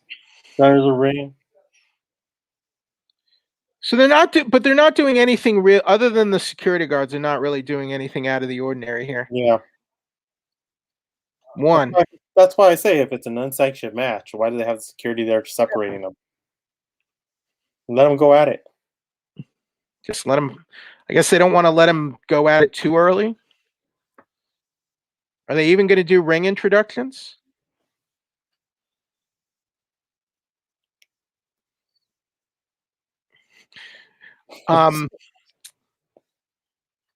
What did Bad News Barrett just said? This might be the kind of match you're going to want to watch through your fingers. What is this? What is this guy doing? Go to your corner. Who is this guy giving orders to them? Really? It's like just jump over them and friggin' go after them already. Why are they even listening to these security goons? They usually never do anyway, so I don't know why is a good start now.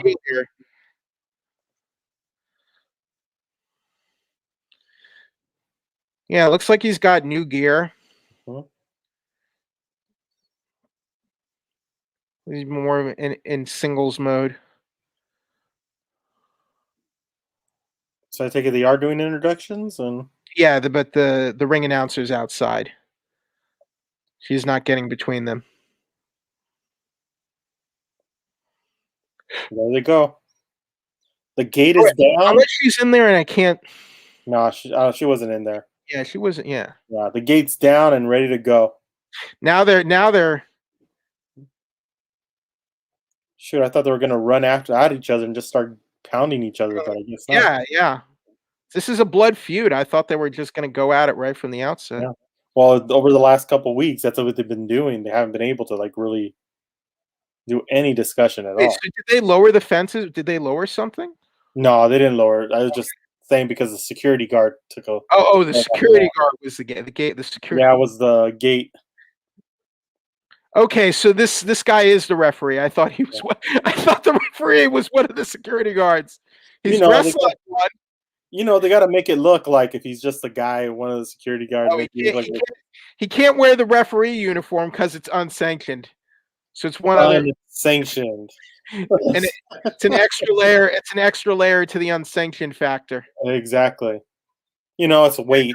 That's what it is. Try making it light in case he has to jump around. So far, it's been a very traditional match. Yeah, I mean, I'm surprised. I don't see the unsanctionedness of anything. Oh, there you go. Stomp to the head.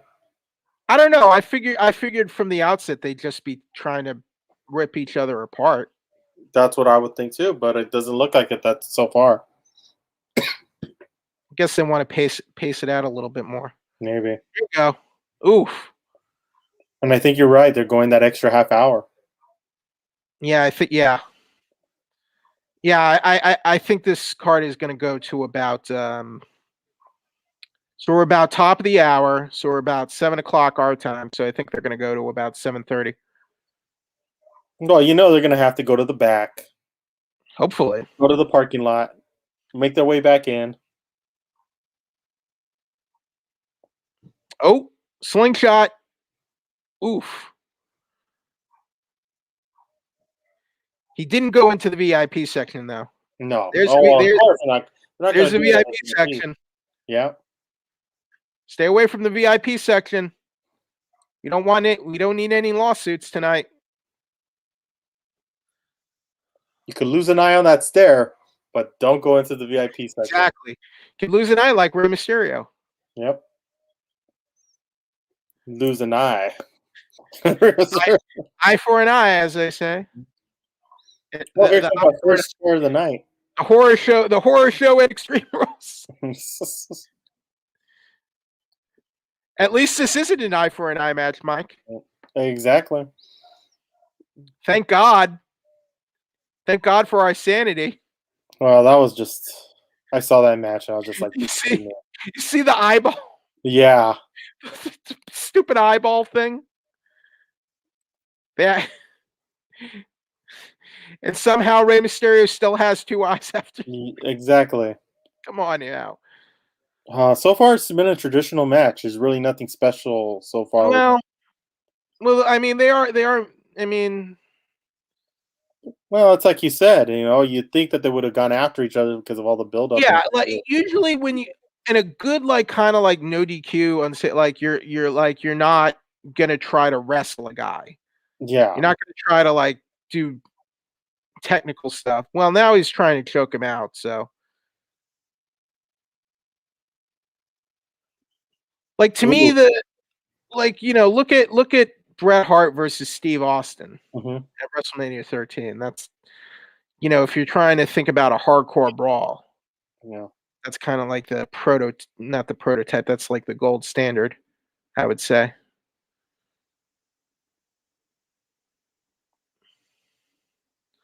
But I think that I think they don't want to. They don't want to. What's the saying?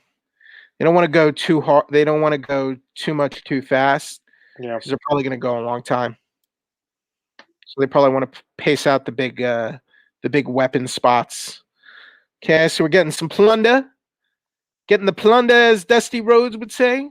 Plunder, if you will. Of course, we're gonna go chairs, ladders, and then bamboo, and let's see where we go with this match. Yeah. Now let's get some kendo sticks. I want to see some kendo sticks. I want to see trash cans. I want to see all that. Tables. I'm sorry, we won't see thumbtacks. I don't think we can see thumbtacks, but let's get some tables in there. Some weapons. I want all sorts of weapons. Some wrenches, maybe let's get a sledgehammer. I would put it this way. Adam Cole, can you beat your girlfriend's match? That was if you can, that's a good way to start it off. That's a good way to end the night. That'd be pretty weird if he got upstaged by Britt Baker a couple weeks ago. But it's WWE. If I was Britt Baker, I would annoy him about that if he couldn't have a better match. Yeah. I didn't even know that kind of lighting rig was right there. And why would it be there in the first place? I guess for lighting and presentation reason. Yeah. Ooh. Right on the neck. Didn't look like a lot of pressure on that neck, though. He was being kind. I think Cole is great. I think the only thing that's working against him is his size. I think so too. I think Cole's a great performer. He really gets the crowd into it. It's just he's not one of these big muscle guys.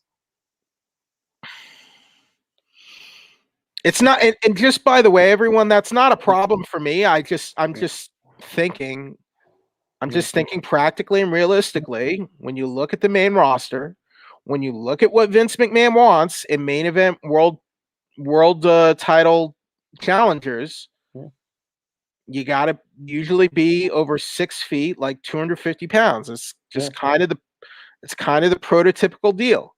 It's not always that. There are exceptions, yes, but how many exceptions to that even are there, Mike? Not many. I mean, seriously. Yeah, because it's like whatever carried over from the 80s has been pretty straight on. I mean, like let's go back when Bret Hart became the world champion. Mm-hmm. Like Bret Hart became WWE champion, and that was after years of like Macho Man, Hulk Hogan, those guys, Ultimate Warrior, those type of guys on top, you know? Yep. Just giants, big jacked up dudes. Bret Hart was like different because he was a smaller, more athletic, technical type of wrestler. And as much as I would like to see Adam Cole on the main roster mixing it up with, you know, Emerald title matches, I just don't think it's in the cards for him. Yeah. Unless he gets extremely lucky. That was a good move there. Good. Fireman's carry, knee strike. But when you look at who the champions are on the main roster, Bobby Lashley and Drew McIntyre, and they're good workers, but they're also, I mean, they're big dudes, you know. Yeah, even Roman Reigns is a big. He's a big dude as well.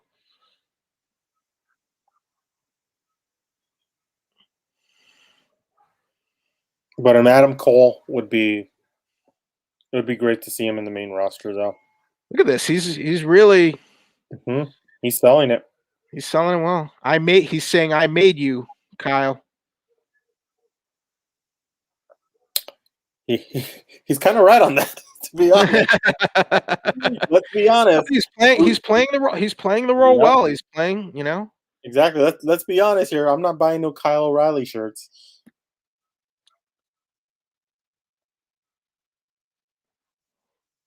They were a great unit though, as Undisputed Era. Kitchen sink. The kitchen sink. That was the kitchen sink. One of my favorite moves.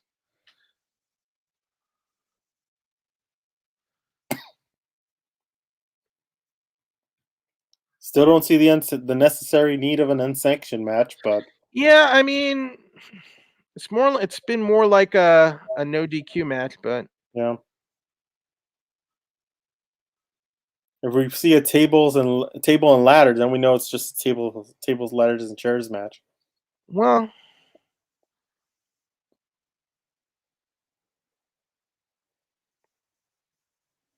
hope he doesn't slip. What's he gonna do here?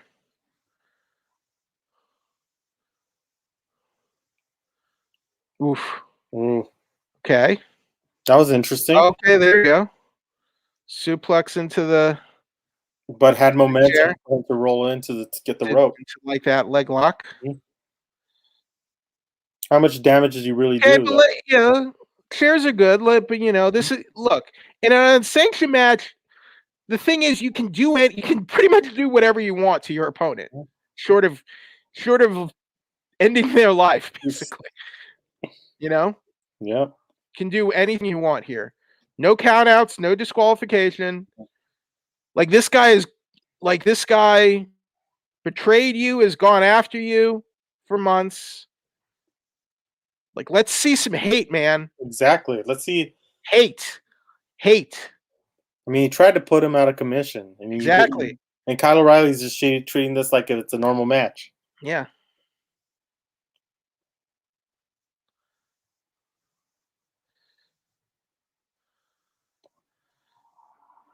I think it's just because, in WWE right now, you can't go too far. You can't go too far to the edge. They're still catering to the children. Well, no way. Ooh.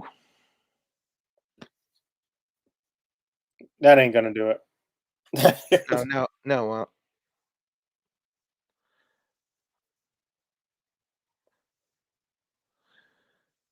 So, yeah, you can't go too far to the edge because it's a more. You got to be a safer product these days. Yeah. No, and also too, I mean, they do cater to kids. Oh, here we go. We got some chain links. Are we gonna start getting a little more dangerous now? I remember the story is Bret Hart got so bloody in the match with British Bulldog. I think in 1995. Like Vince got so upset about that. Mm-hmm. That was a good move. And Brett had to lie and say it wasn't on purpose. Yeah. That was good. But Adam Cole reversing it and sending him down into the chains was a good idea. Neck breaker on the chain. All right. Mm-hmm. I want to see wrap it up around your knuckles and just go to town, you know? Exactly. That's what. Just go to town. Here we go. Here we go. He's gonna choke him with it. Looks like O'Reilly's gonna regret bringing that chain in. I think so. There you go. He's got it. He's got it hooked. Yep. Oh, he's gonna choke. Didn't Daniel Bryan get fired for that? Yes, he did. Did he get fired for choking someone on the air in 2000? And this was in 2010. We're talking about 11 years ago. He blocked it though. We're already losing the light. So yeah, it was nice and sunny out when we started, and now it's getting darker. Yeah. Yeah. Now what is he doing? What is wrapping himself? So they couldn't do the choke, but he's wrapping it around the shin or the leg. Ooh, kicking him with it. He's gonna oof. Yeah, go to town, man. The bad thing about doing that, here you go. No, that didn't work very well. Yep. He's doing it with the chain. Oh, figure four. I don't think the chain really has any effect in this thing. It's just a figure four. Yeah. Grab the chain. Yeah, grab the chain and slap him. Exactly. Grab the chain and start slapping him with him. It's legal. It's legal. Mm-hmm. Yeah, I don't see how. Yeah, I agree. I don't see how the chain would really hurt it. Yeah, that's why I say it's like grab the chain. The chain's right there. You have it. You're able to use it. Use it. That's why I don't see where the unsanctioned is in this match. Well, I mean, yeah, I think they're shackled by what they can't do to keep things, TV appropriate. That's why I say if this was AEW, there would have already been blood shed. Right. I just think AEW's issue is like they're doing the brawls too much. Mm-hmm. They're going to that well a bit too much because they can, and they're like, okay, WWE can't do this, so we can, so let's do it as much as possible. But now I think they're just doing it. All right. I also think the guys over there are willing to go that far. Right. Just grab the chain, pick it up, and just start smacking him with it. Yeah. Like, look, he's great. Grabbing it right now. I think that's the first time we've actually seen the chain being used. Okay, that's an effective use. Okay, I don't know about him putting it around the chest, but okay, that kind of like the clothesline with the chain thing. That was an effective use of the chain. That was the first effective use of the chain all night. I agree. Like that was a good move. Using it to do that kind of like backcracker thing, I don't know. Yeah. See, who do we have in the comments? What's up, MUSE TV? Hey, Nathan, Rita. Thank you for joining us. We are watching NXT TakeOver Stand and Deliver Night 2 live on Peacock. We are in the main event now. It is the unsanctioned match between Adam Cole and Kyle O'Reilly. Thank you for joining us, Nathan. Let's emphasize this. Non-sanctioned. It is not sanctioned. But... All right, now they're bringing. All right, now you got the chains, some chairs. Now they're setting up something. Okay.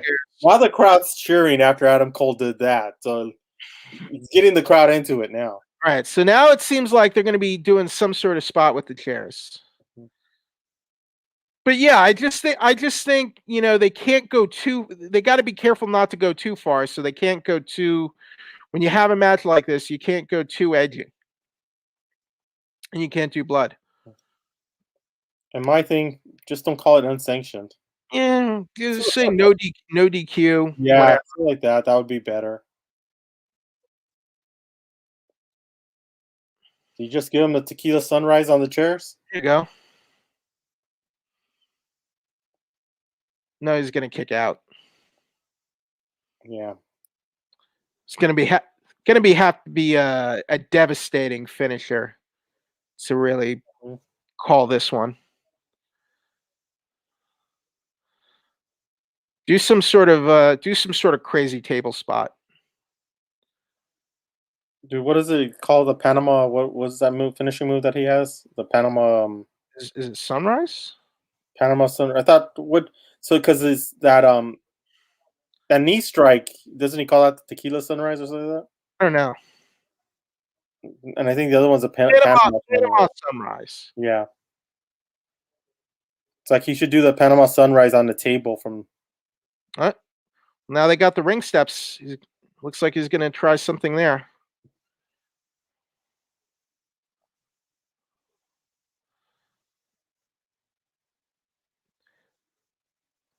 Is it pinfalls? Is it pinfalls anywhere? Or does he have to pin him in the ring? I think it's pinfalls anywhere. Because I don't think anyone's tried a pinfall outside the ring yet. No. Oof. Has him in a choke. Has him in a.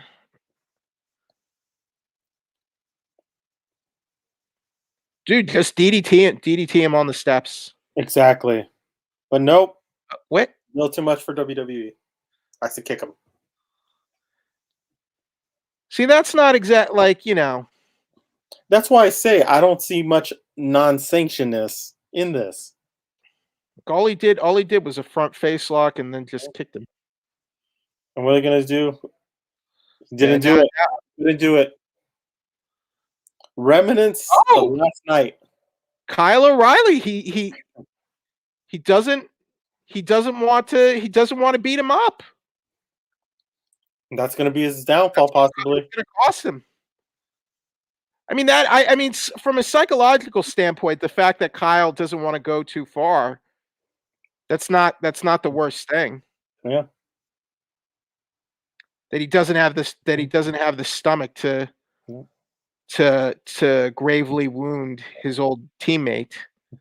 And since you don't have the foreign announce table, you must do it to the English announce table. Mm-hmm.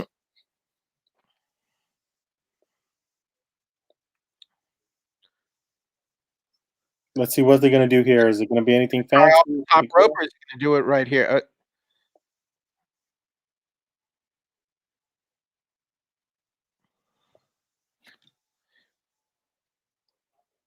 I remember when Kevin Nash just powerbombed Shawn Michaels through a table at Good Friends, Bitter Enemies, and he didn't even.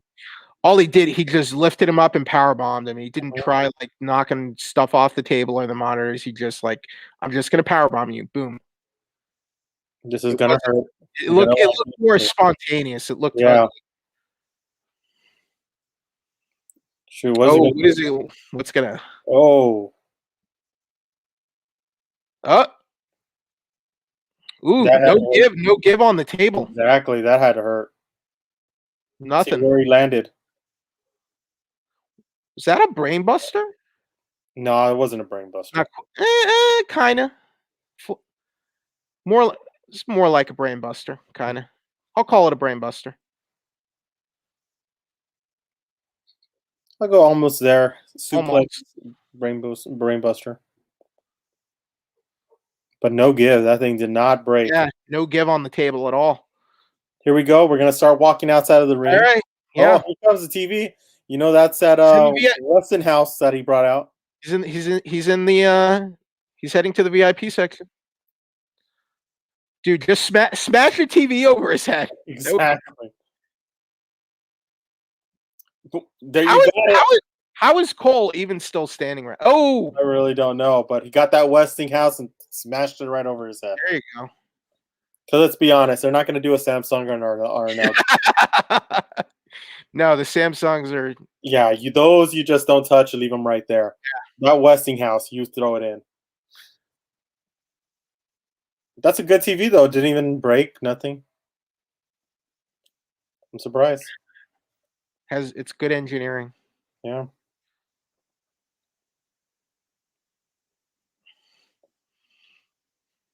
Like I was about to say, I'm surprised the table did not bust.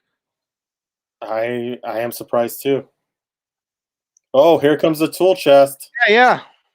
Look, he's got a kendo stick on. Bring in the Bring in the freaking kendo stick. Nope, I want. but we're gonna go for the drills. Weapons.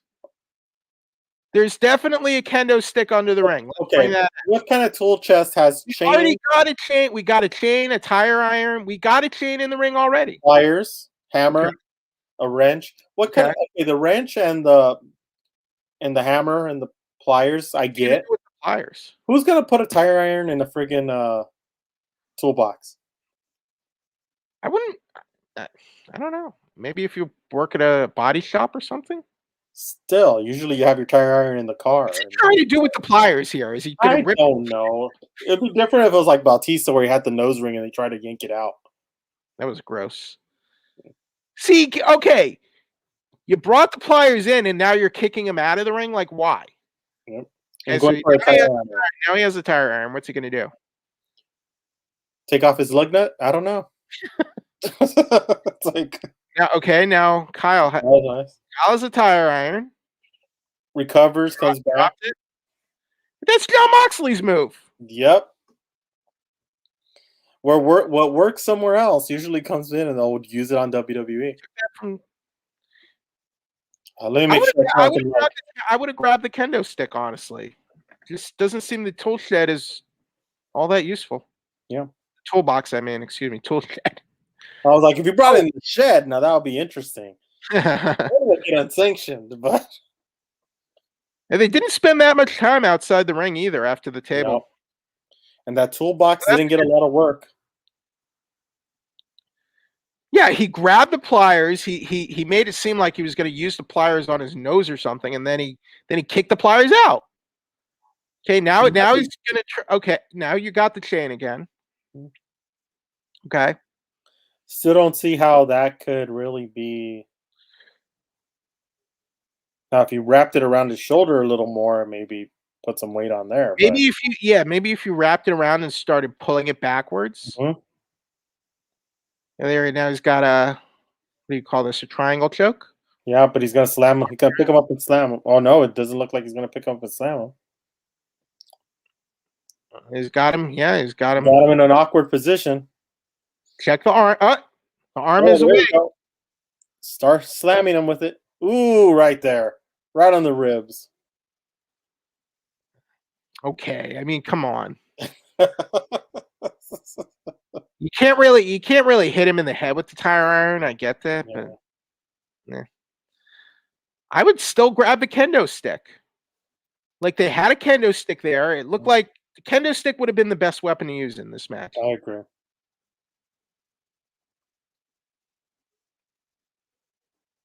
I think bringing in the pliers was silly because like you're not going to use pliers in a match like this. No. You're just not.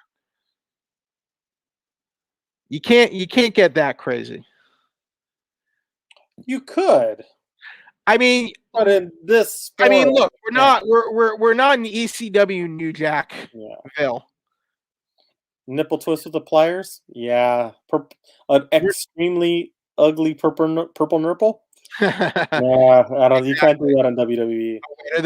Are they just gonna wail on each other while sitting in the chairs? It's Falcon and the Winter Soldier with punching. You're gonna have a staring contest with punching. Yep. I'm really upset at you, Kyle. Adam, you've made me angry, and I'm not happy right now. Mm-hmm. There we go. I like that he sat on the chair first and he waited for Kyle to get up in the other chair. Exactly. Okay. They probably have a few minutes to go here. Yeah, I feel like it's winding down. Yeah. There we go. Finally ringing the bell. Oh. It's legal. Exactly, but I thought I'd do it a lot earlier.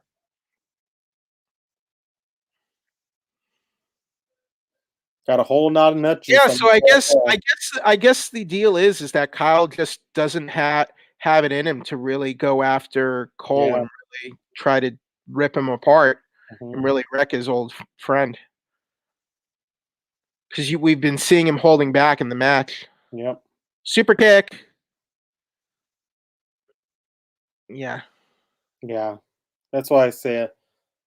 Ringing the bell and a super kick, it ain't gonna do it in WWE.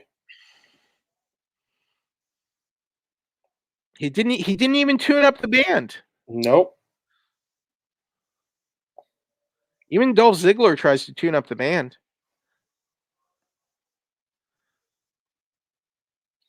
I've noticed we've been seeing this a lot lately in WWE.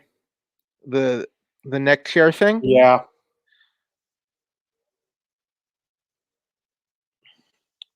When is enough, Adam Cole?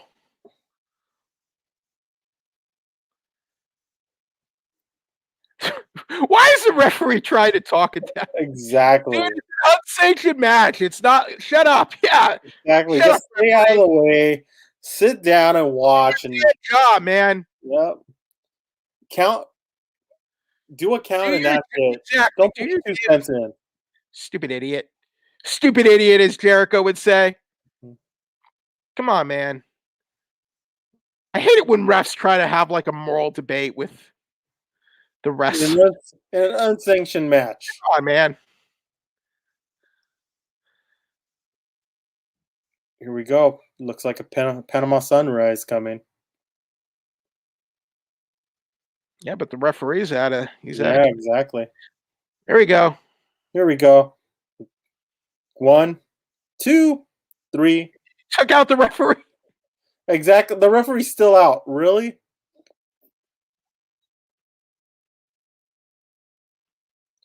It's like, have him smell that forearm and he'll wake up. Oh, be quiet, Beth Phoenix. The referee was overstepping his bounds. Exactly. Get another security guard referee in here. Mm-hmm. Oh boy. Way to go, Adam Cole. You had it won. That referee was being an idiot though, so I can't really blame him. He deserved it. But come on, like you're telling me that he'd be out that long. He did not friggin' knock him out.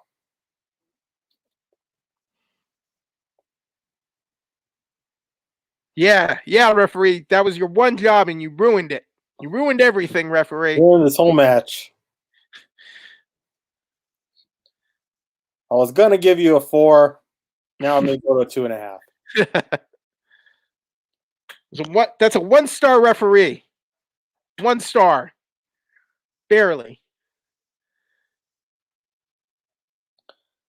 Let's see what Adam Cole's gonna do on the stage. He's got a chair. Oof.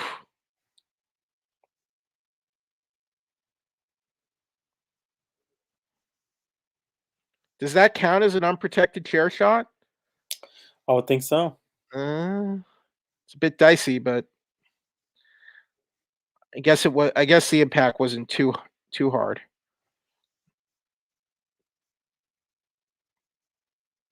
Oof. I want to see him like break the barriers. Yeah, same here. Like, I mean, that thing has a lot of give. Just like, I don't know, like break the barricades or something. I want to see something broken. Right into the crowd. Okay, that would be great. I would ram him into the skull. Yep. So he's got him in that guillotine choke, but he can't get a referee to call it though. No, he's still out. That was such a good punch that he's knocked out still. I want to see. They should like jump off that skull. I want to see what happens. Yeah. Is the skull actually there, or is it part of the screen? Well, Io Shirai jumped off of it last night. Okay. So yeah, I want to see something with the skull. Panama sunrise from the top of the skull? Yeah. Do that. Something crazy. Put Carlo through one of the eyes? Put him through the eye, or jack up the skull.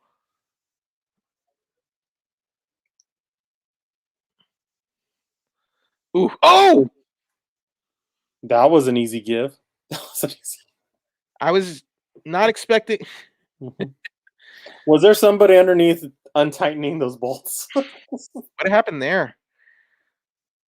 So basically, he had him in the guillotine choke, and then he Slammed him onto the and then grate. Cole they broke through the entrance, like the grating of the entrance ramp.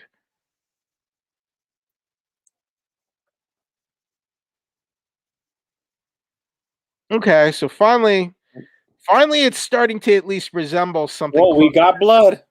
We've got blood. I don't know if it's Adam Cole's or Yeah, Kylo's. I think he cut his lip or something, or bit his tongue. A little bit of hard way blood. I guess he's trying to break it to get Kyle out to get Kyle out from under the entrance ramp. There you go. Break some of the plunder. Break some furniture.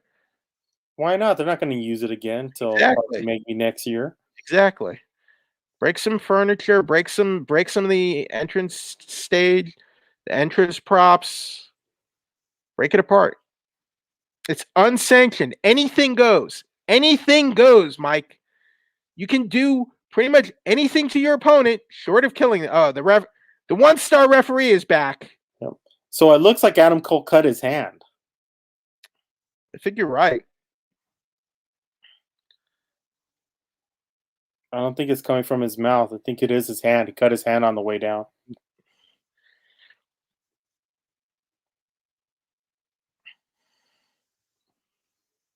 Well, if you're gonna get blood, at least he's Look at the referee and the dopey look on his face.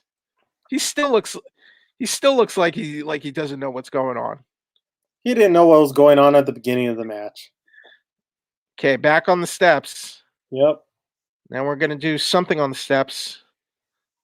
Oof. I don't know if that was on the toolbox. He crushed the toolbox. Shoot, that wasn't Craftsman. Craftsman wouldn't crush like that. What he did to that toolbox. It's clearly not Black and Decker. Nope. It's not Craftsman. Rolling him into the ring. Is this it? Is this over? Did Kylo have it up? I mean, we're over the half hour mark, so it can't go that much longer. That little kick out, just. Ugh.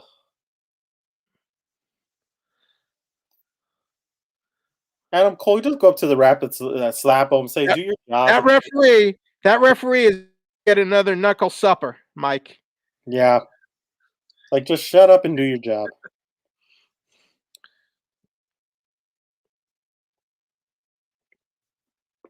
Fans are pretty split between the two men. Mm-hmm. There goes down the knee pad. We're coming close to the end, I think. Yeah, definitely. Okay. He just. I don't think he got the spray tan done on his knees. No, I don't think so. See, the tan doesn't go down to his knees. Do you think he got a spray tan done, or you think he just went to a tanning salon? Oh, he just did it himself.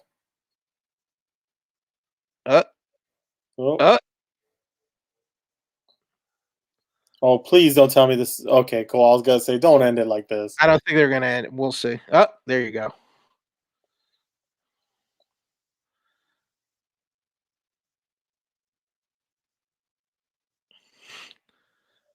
No, getting that chain. Yeah, Oh, yeah, there you go. It's a weapon.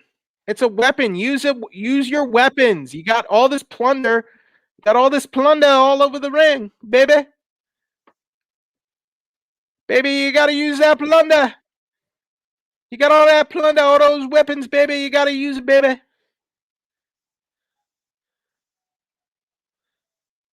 Right. Looks like we're coming up to the end, setting up for another Panama Sunrise. Just stay out of the way, referee. Just do your job. And don't mouth off to Adam Cole. Caught him.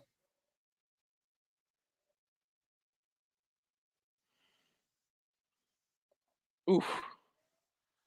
No way. Ugh. Grab the hammer. Hit him with the hammer. Get the friggin' wrench. Oh, wait. There he goes. Gonna copy Adam Cole. Boom. To the back of the head. Oh! Is that it? Nope. Still not done. Wow. We've gone over 30 minutes at least. Close to 40 minutes for this one now. Yeah.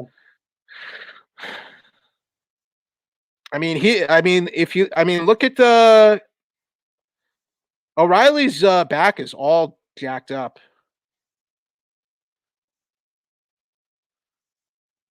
He's all bruised and welted. And now they're getting the change action. Yeah. I want to see more with the chain. If you brought it out, might as well use it. It's nice and Yeah. shiny still. Yeah. I would just whip him. Just like smack him with it. Or give him a crimson mask. Hit him in the head with it. But that ain't going to happen. Looks like he's going to try and break his leg.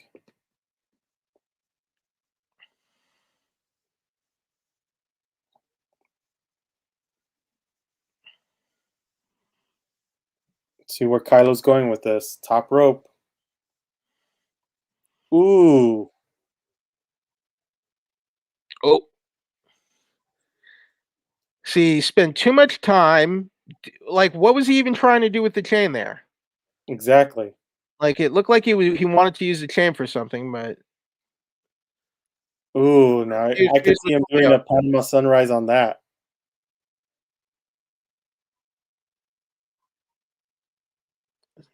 Now Adam Cole is going to try... It's a lot of time. Well, he's still got the chain in there, so he could do something with that.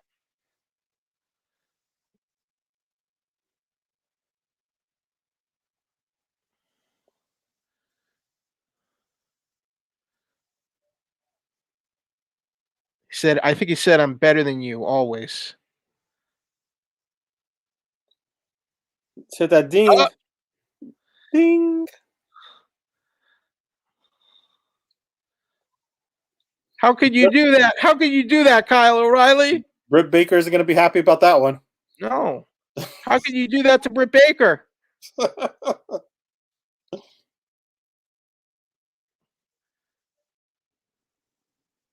Okay. Okay, like what's that really going to do other than maybe if you don't get enough, if it doesn't have enough slack, you're just gonna get pulled. Well, he's got it clipped. Now he's got it. Ooh. There you go. There's a shake. Okay. There's the shake.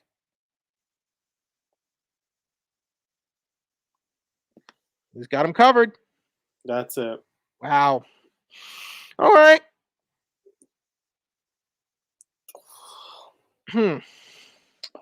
Well, not the finish I would have gone with, but not bad.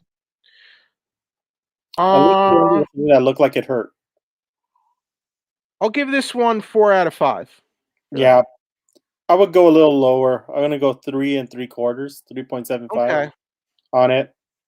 I think it was good. It just didn't have that quite like extra mile heat to be a 5-star. Yeah, I agree. But overall, what did you think of this night? I think it was good. I think night 1 was better. Yeah, I agree. Night 1 was a lot better. I think just kind of having like Raquel Gonzalez anointed the new champion to end the night just was a stronger ending. I like the idea that like Kyle O'Reilly didn't want to hurt Adam Cole too much was interesting, but I think they could have done more with that. And I think they could have done a bit more with the weapons and whatnot. But they did a few cool things in the second half. I would have liked to have seen some more elaborate destruction. I agree. But no, it was not better. This was not better than Thunder Rosa versus Britt Baker. No. Not even close. Nope. Not even close. But overall, we've already been here 2 hours and 40 minutes, our longest show, our special episode of this week in pro wrestling for our episode number 3. WrestleMania week. Yep. Don't forget to watch WrestleMania this weekend. Got a lot of great wrestling and a lot of great talent all over the place. And we'll be talking more about it next week. Exactly. Next week we go back to our normal format where we talk about everything that's going on in wrestling. We'll talk about the changes, everything that's going on, like we normally do. And Jeffrey, where can they find you? Post WrestleMania wrap up. So basically, you can check me out on 411mania.com. You can check out the 411 Wrestling Interviews podcast on Apple Podcasts, Stitcher, and Spotify. And you can follow me on Twitter at Wheeljack83. Yeah, and you can find me here on MUSE TV every day, every week. And tomorrow is our Falcon and Winter Soldier show, so you can catch that as well. We go live on that at 3:30. But hey, thank you everybody for watching this special show. Thank you to everybody who gave us super chats. Really appreciate it. And we look forward to seeing you next week. Don't forget to like, subscribe, hit that ring notification bell so you know you're notified when our next episode is going to be coming on board. And don't forget, next week, we have 3 episodes already. We're going to start making this to an audio podcast. So these type of events are going to be on YouTube when we do live watch parties. Everything else is going to go straight to the podcast. So thank you so much for being here and being a part of this. Me and Jeffrey really appreciate it. So thank you, everyone. We'll see you next week.